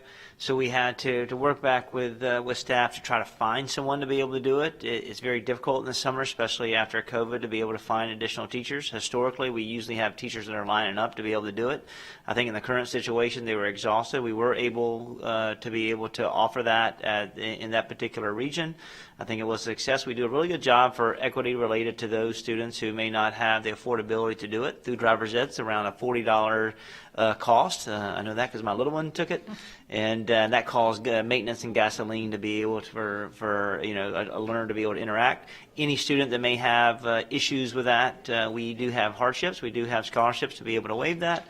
So we will continue to make certain that we offer it, responsibly geographically, so the students do have accessibility. I think it's a good mindset to do it. And Ashley, anything you wanted to say?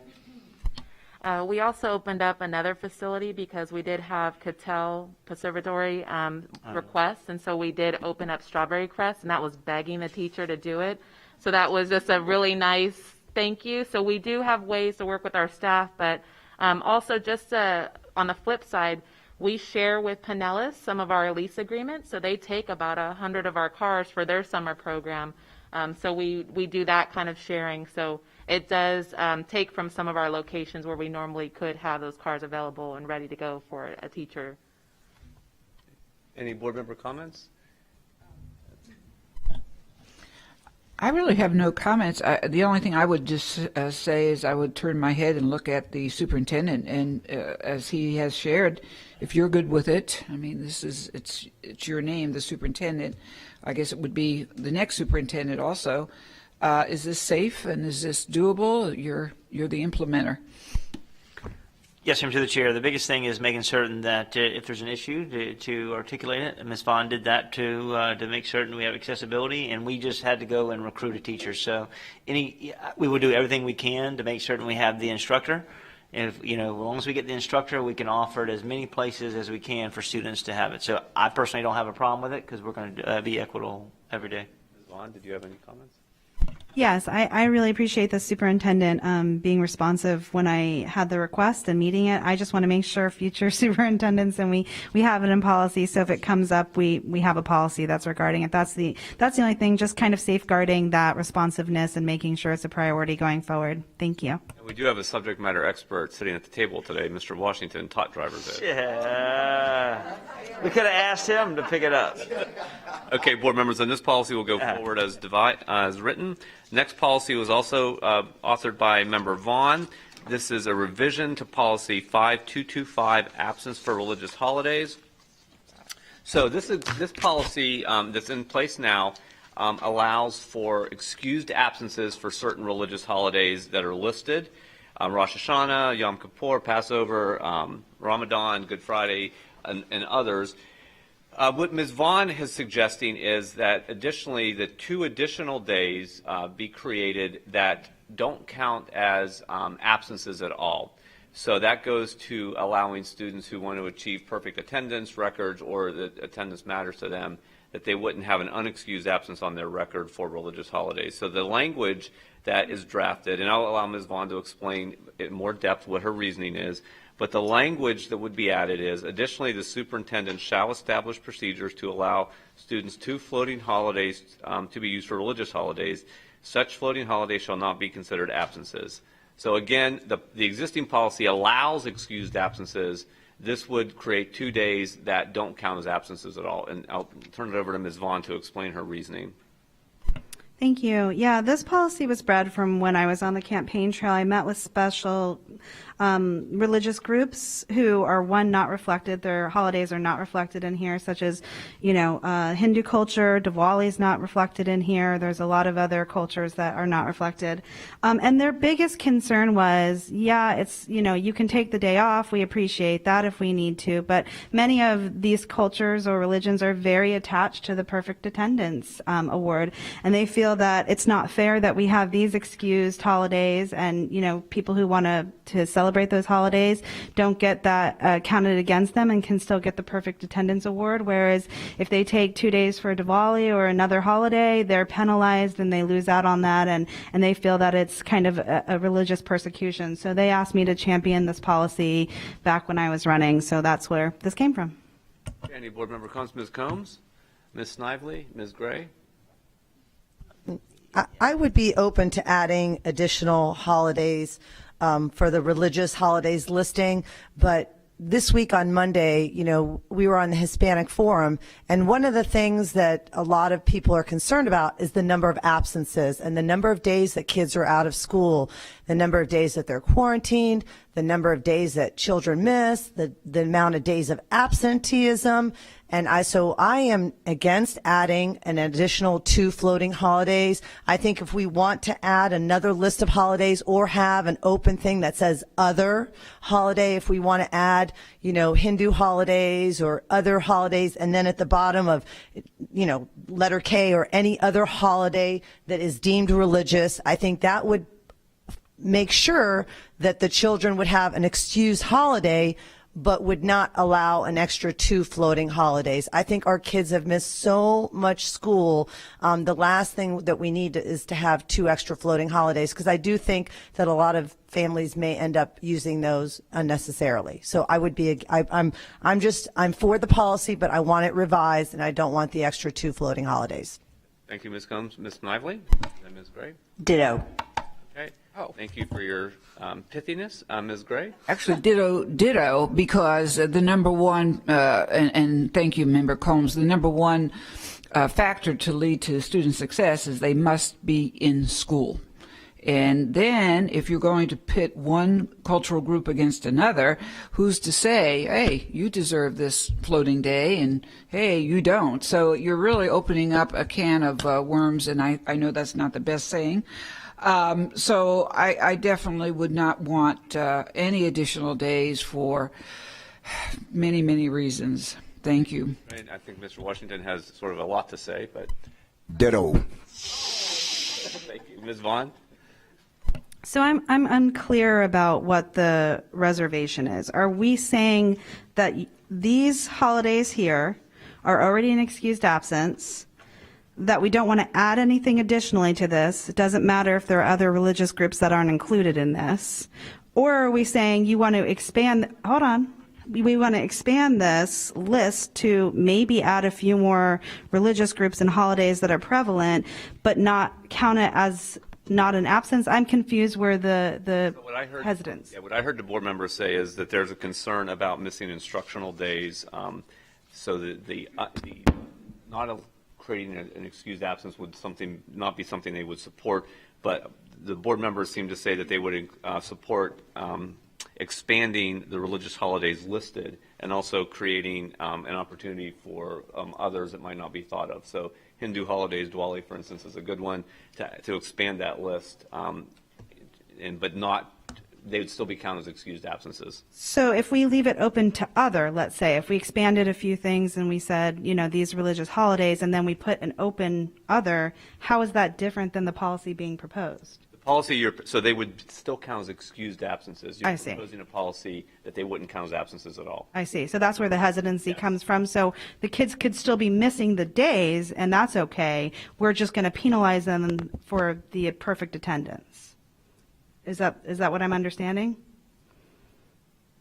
Is that clear? I don't believe it. I don't think anyone used the word penalize. I think the concern was creating a day where it would not be counted as an absence at all. That's what was articulated. Okay. So what in that vein, in being reflective of the board, then I would amend this to expand the holidays So what I would suggest include is other. we would roll this into the next cycle so that we could do the appropriate amount of work into that. Okay. And come back with it. All right.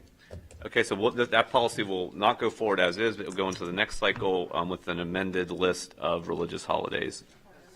Yes, I'm sorry. Yeah, no, sorry, through the chair. I just want to make certain that we understand we got 900 instructional hours we have to offer to children. So we you know, time on task is so important, and that every parent has the opportunity to write an excused absence for a letter to the school that they can interact with. But I think that if we expand the other element, that it may be clarity on it. Okay, thank you, Mr. Super. Thank you. Okay, the next one is should be fairly straightforward. This is a quick one. This has been discussed at length by the board. Your current fiscal policy requires a fund balance, and I'm using that term very broadly. There's in the policy itself, there's terms of art that are used that the board maintain a fund balance of 5%. We've not been compliant with that for several years, and so the revised policy would, and this is policy 6210, board members, fiscal planning. This would remove the word 5% and require 3% fund balance, which is in line with state law. So the previous policy went beyond what state law required and required a 5% fund balance, but we're not there. And so we've been in violation of our own policy. This would rectify that by recognizing that 3% is the amount. So are there any board questions about it? Ms. Snively proposed that. Did you have anything to say? No, you nailed it. Thank you. Okay, any comments on that one? Mr. Superintendent? Thank you. Okay, then this one will go forward as written. The next one, this is policy 6320.03, apprentices and board members. This is another example of sort of circumstances and time outpacing a policy. When this policy was proposed by Ms. Gray, and Ms. Perez was also interested in this, the county and the city had adopted ordinances dealing with apprentices, and we mirrored that. Between the time the county and the city adopted theirs, the legislature passed House Bill 53, which has been signed into law by the governor, which makes this proposed policy not in line with state law. So we're withdrawing it at this point. We've talked to our stakeholders about that. I'm going to work with the city and the county to see if there's something that could be drafted that would comply with state law. But as it's written, and as proposed by Ms. Gray and Ms. Perez, it's not appropriate to bring forward today. We could have withdrawn it, but I thought that explanation needed to be made publicly. So that one will be withdrawn and brought back in another form if possible. And again, I've committed to work with the city and the county on that.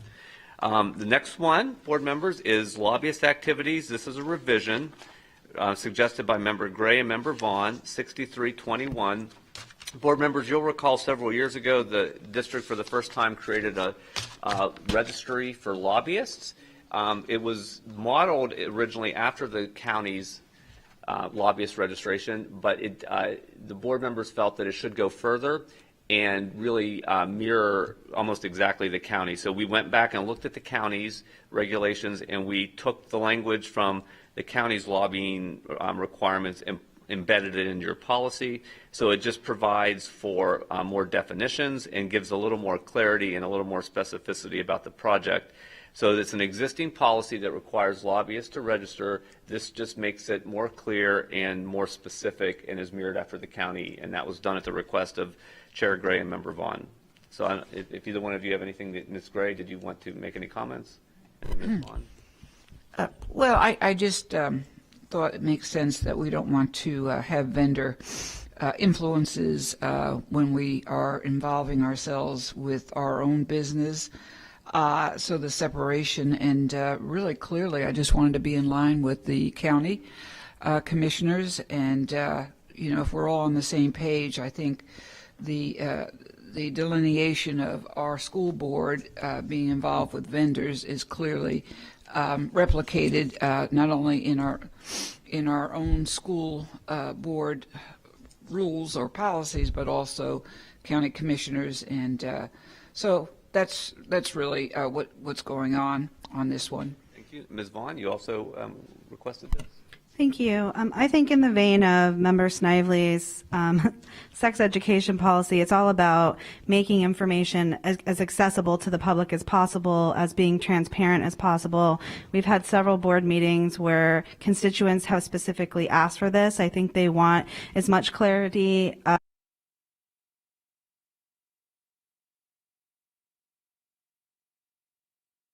with who board members are meeting with and what they represent, so that, you know, that we can basically re-earn trust with the public. That's our goal. We talk about it a lot. So to make this information as accessible as possible, who board members are meeting with and what that looks like, I think is imperative to re-engaging the trust with the community. Thank you, Member. Any board member comments? Ms. Snively? Thank you. I just had a question. It's actually on line 37 where it talks about the annual registration fee, which apparently looks like it was already in the previous That was in the policy. previous policy, yes. But I think we should either come up with a set, I don't know how you would delineate, like between a 50 and 250. I think it should be a set fee. It should be, or just take it out completely and just say that there will be a fee, because it could change on an annual basis, right? So So it might be 250 this year, but it could be The 300. history of that, there was some debate when this policy was adopted originally. We had done a sort of a survey of what other districts had done, and the board wasn't comfortable setting a fee, and I think they wanted to leave it to the superintendent. We've matured now as far as the policy goes, and if the board, to Ms. Snively's point, wants to set an actual number or just take it out and leave it to the superintendent, that would be your option, and that would be a good revision, actually. Thank you. It I is agree. up to the superintendent, I think, to determine, because that's the part of the process is the fee. Well, then if the authors of this would agree, we would just take out, Line 37. not the whole Or line. not the whole line, We but would just just revise it to take out the dollar amount. The dollar amount, and I agree. Ms. Vaughn, are you okay with that? Okay. Then this policy will go forward as written with the revision just announced. And so it would read, the annual registration fee for lobbyists shall be due upon registration. Yep. Got it. Any other board comments on this one? We charge $500,000 per lobbyist. Right? Is that the new fee? I'm just kidding. You can fix the fiscal problem.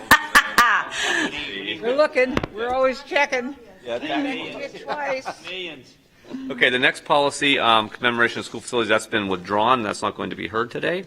So the next one after that will be policy 8510, wellness, and this was proposed by member Gray. So again, I'll let you get to policy 8510, including, I'll read them and then turn it over to her to explain her reasoning. So she talks about creating a healthy schools team which shall create school-specific goals for nutrition, promotion, and education, physical activities, and other activities that promote wellness. B, be responsible for ensuring that the school is in compliance with the district wellness policy and report compliance to the Wellness Policy Review Subcommittee biannually. And C, annually complete the Hillsborough School Healthy Survey. That's proposed revision 1. On page, turning the page, she also includes on line 54, in addition to other areas listed, human trafficking and mental health. And then I believe those are the major changes. And I'll turn it over to Ms. Gray at this point. Yeah, and then I'll probably turn it over to my experts. Yeah, this is the actual team, healthy school team, is in the Florida statute 5P 1.0032D. The fact is, it's written in there. We just never have officiated it. And you can call it what you like, but it's really, I call it a wellness team, which encompasses mental, physical, social, emotional, and school environment. So that's really what we're looking at. And again, every school has a destination. They all want to be healthy. So we're hoping, and I know we are with Shani and Ashley and our superintendent, to make this more of an entity than just a Florida statute. You should. So we've kind of set it up. And board members, I just want to say too, on C, on that page line 39, I don't know whether we need to have this in a policy, because again, here I am saying, we need to keep policies broad, but so it says annually complete the Hillsborough Healthy Schools Survey. That's kind of getting into not being broad, so I'm not going to be, I'm fine if you want to delete that. Then the other page, and you all know that the growth of human trafficking is huge. So I added that to substance abuse, nutrition education, child/human trafficking, and mental health, which is so much grown in the lifetime of COVID and even before then. So In a nutshell, we're just, and I'm going to go ahead and shut my mouth. And Shani, do you all want to talk? Ashley, any staff comments or changes before we move into board comments? I think you actually addressed it quite beautifully. Oh, good. Really want to be in compliance with the state statute. Yeah. Any board member comments on this proposed policy, Ms. Vaughn and Ms. Combs?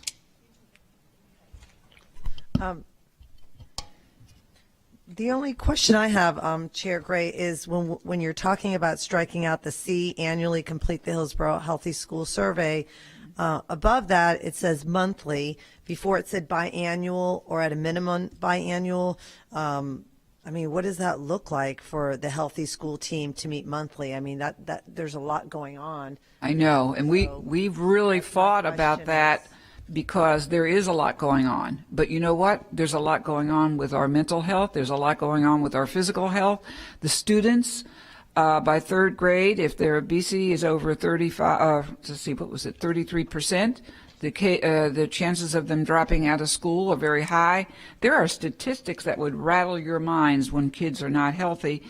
What happens when you have a monthly meeting, it's just like a sunshine club. You remember that sunshine meetings that we had for, when teachers get together and give to others? We're going to go ahead for this COVID year and just put it in as a, and this is super cat, but share with Member Combs what we're going to do versus the meeting we're going to. So what we'd like to do this year is incorporate this meeting as part of the regular monthly instructional meetings at the school, so it's not an additional burden on the principals and the staff. Okay, I guess that was my question. Who is on that Healthy School team? It's administrators? Is it several teachers? How many individuals are actually, how many individuals at each school site are part of that team? Is it a certain number? It's not mandated to be a number.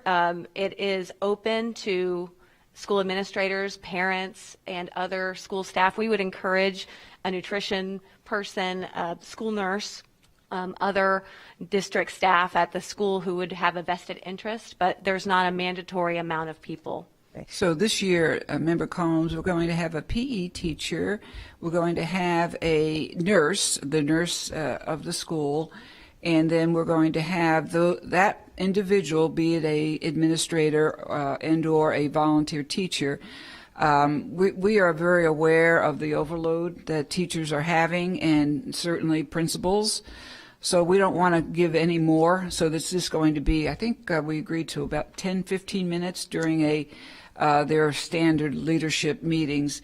However, now next year, when hopefully we're back, I do want, we already have set up in every school a Humana ambassador. So, I mean, that person would be part of it as well. That's a health ambassador. Yeah, I would be fine with that with monthly. And I guess really looking at the wellness, I really would like to have, and I know it mentions it throughout here, is the mental health component. I mean, just recently I read that in the last 2 years, the number of suicide rates for teenage girls has actually doubled in this nation, doubled. So I really want to make sure as we talk about wellness that if we're going to add that there's a real heavy emphasis on the mental health of children, because anxiety and all of that is probably going to be the biggest issue that our district is going to face. Thank you, Member Combs, and I appreciate your support. And I just learned that Superintendent Davis's body mass is 12%. Sadly, I don't mind telling you mine, because mine is not even good. So at any rate, getting off the subject, and I'm in trouble already. I think that might have been a HIPAA violation. I'm not sure. But yeah. Ms. Vaughn?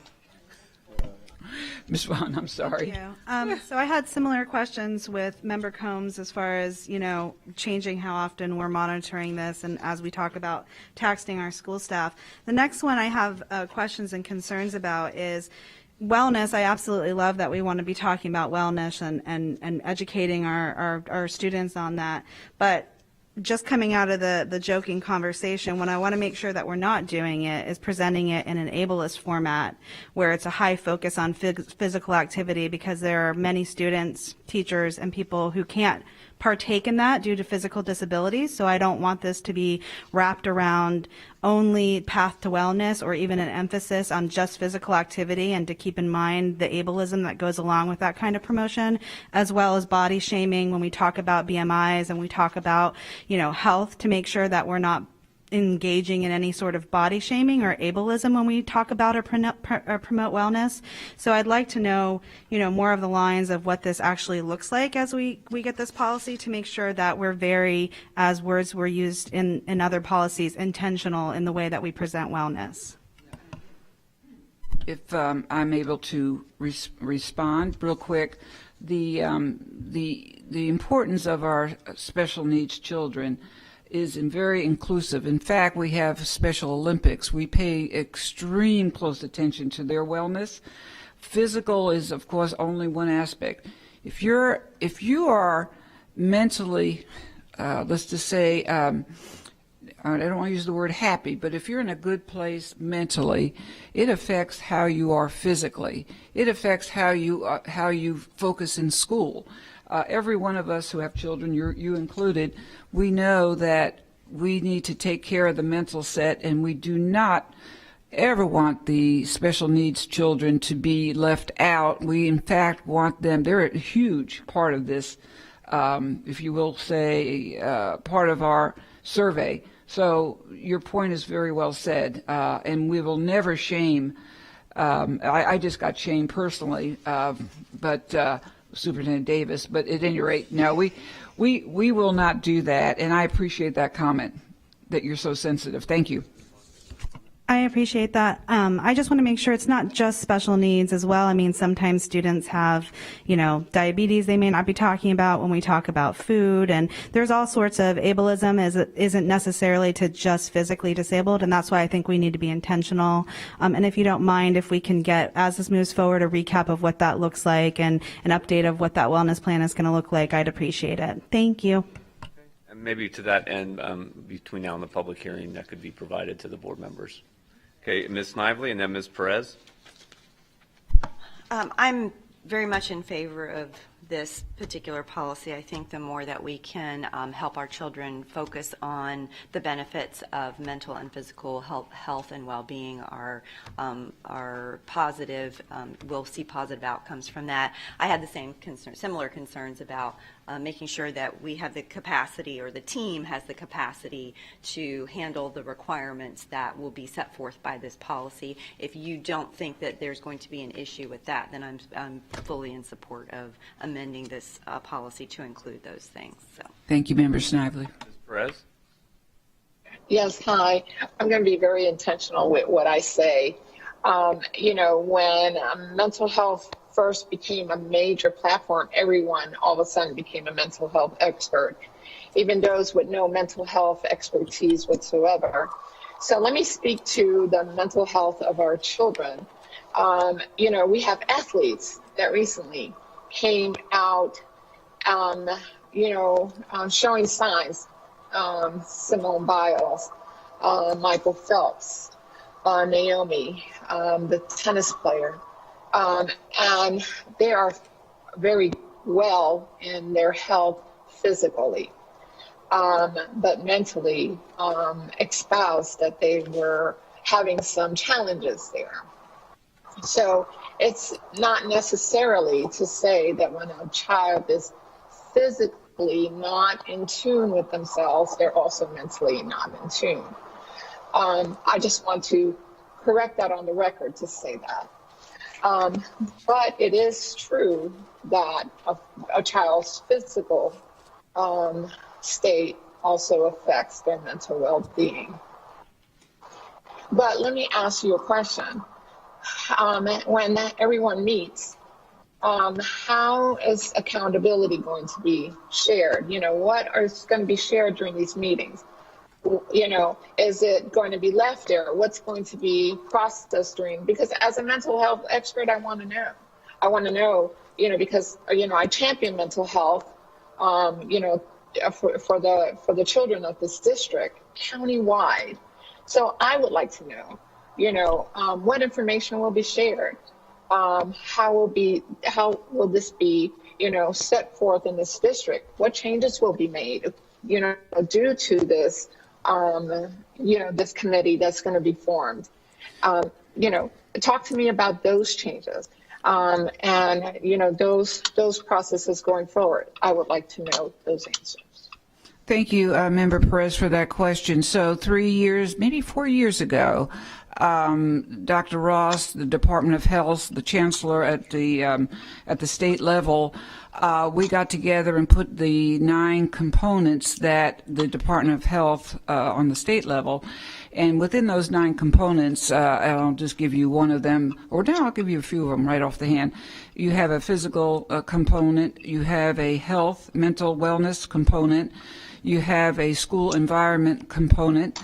So 9 components, and how they're measured and accountability is established through a survey, the Hillsborough Healthy School Survey, which we had out of 220 schools. Correct me, I think we had, how many schools did we have? I think we had 200, almost 200 schools. Yeah, 200 schools of from Hillsborough County, our district, actually did the survey.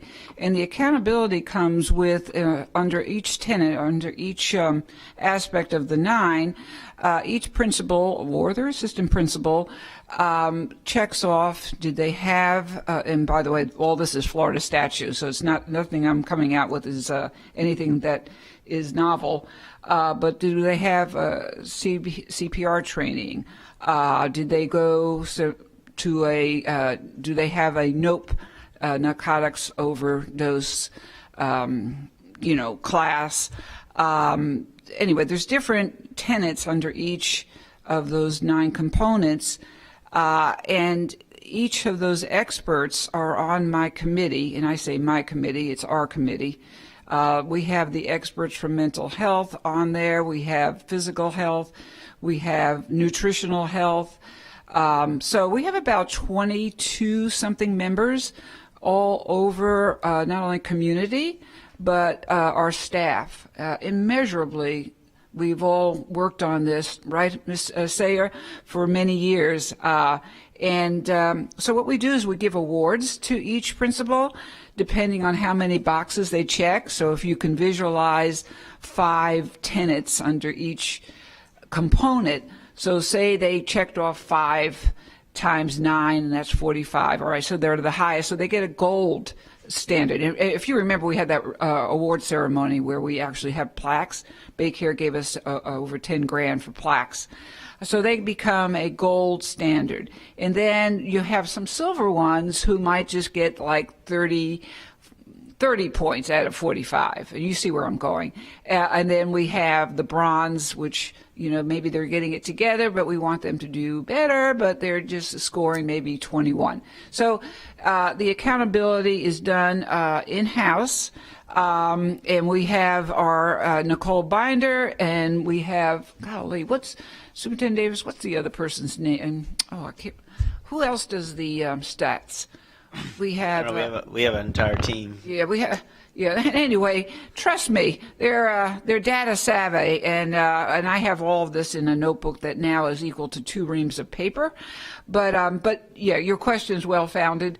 I'm only going by, and we're only going by the Florida statutes and what we're regulated to do. We're just formalizing it into a hopefully, an actual monthly committee. But again, this COVID year is still, one that we can't be reckless with the amount of teacher time.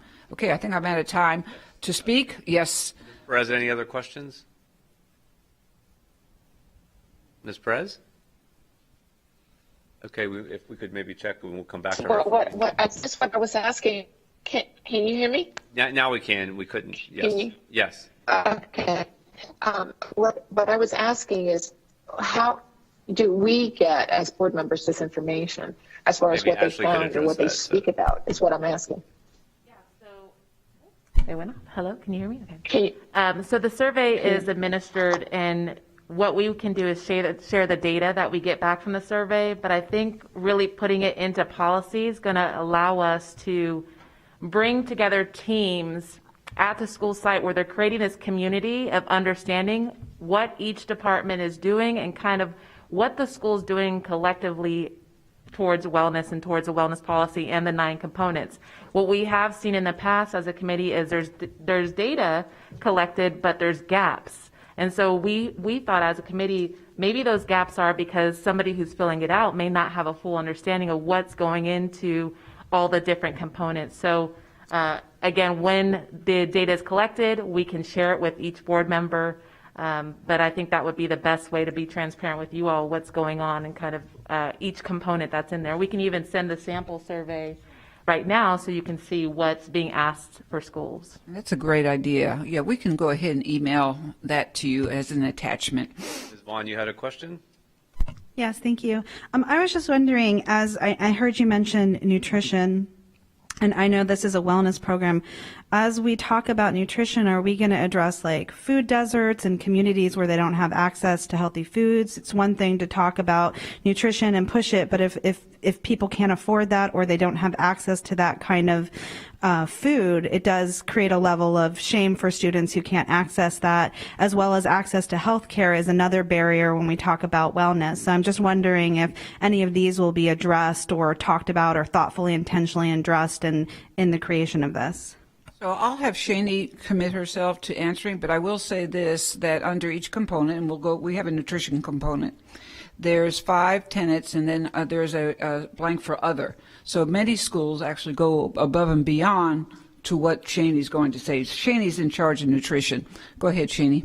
Yes, thank you, Member Vaughn. That's very well said. And I think one thing to notice in the revisions that are proposed is that it is part of Florida State statute that each site will create their own goals.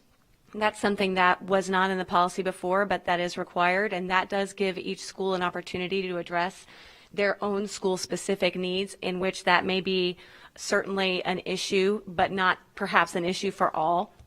And I think one thing that we as the Healthy School teams are trying to do is to provide the resources to the schools, and so I believe that would be something we would be working with for any school that had additional goals set and didn't know how to do it, where to go, that we could help work with the community and other resources to help with that. And I'll also add, Ms. Vaughn, in another policy which deals with food nutrition, there's a specific provision dealing with food insecurity. Mm-hmm. And so it's addressed elsewhere in policies. I'll provide that to you for your information if you want to look at that too. That could be helpful to you. Yeah, and I have it right here too. Yeah.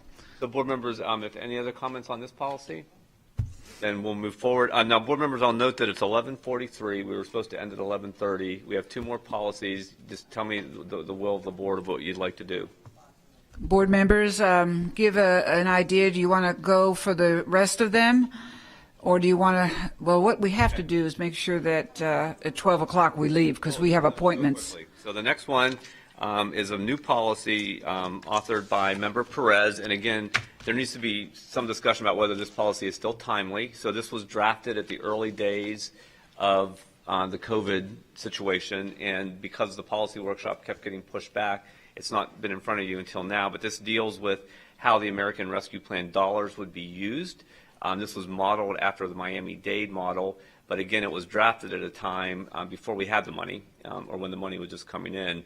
So the proposal would be to direct the superintendent to spend the money, it's very broad, to use it to further the board's strategic plan with particular emphasis on the health and safety of our student staff, mental health, maintenance of operations, and retention of staff, and then to have the superintendent make quarterly reports to the board. Again, I think a lot of that's being done. I think the question for Ms. Perez is whether you still feel this policy is needed or whether you think we've come too far along given the timing of this. Ms. Perez? Did we lose Ms. Perez? Okay. Ms. Perez, are you there? I'm here. Yeah. I'm here. Yeah.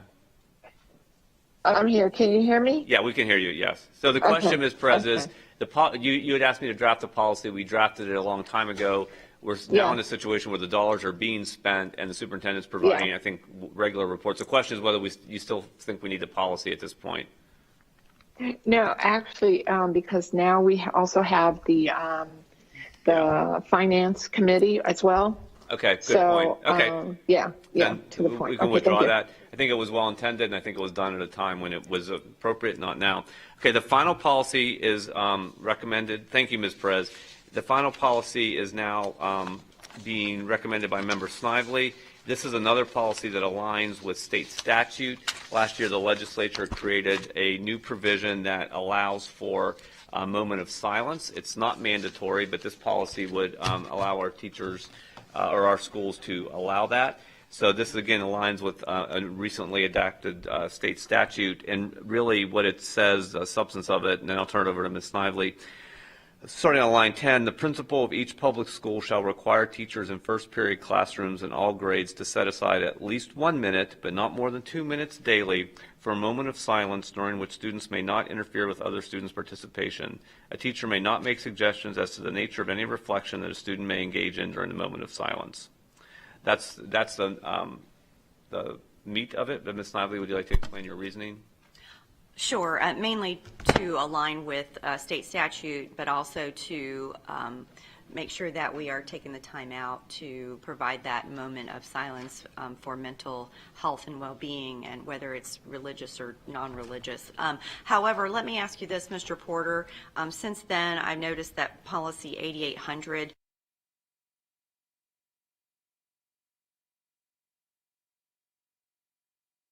already kind of references a moment of silence, and I'm wondering if I can always pull this for now and bring it back, because it's already, I think you're already implementing this in the school, so it's not like it's not being implemented, but I'd like to maybe look at putting this into policy 8800 and not necessarily creating a whole separate policy. Well, then you could be the hero of the day, and we could wrap this up now. Yep, that's it. Cycle and, Yep.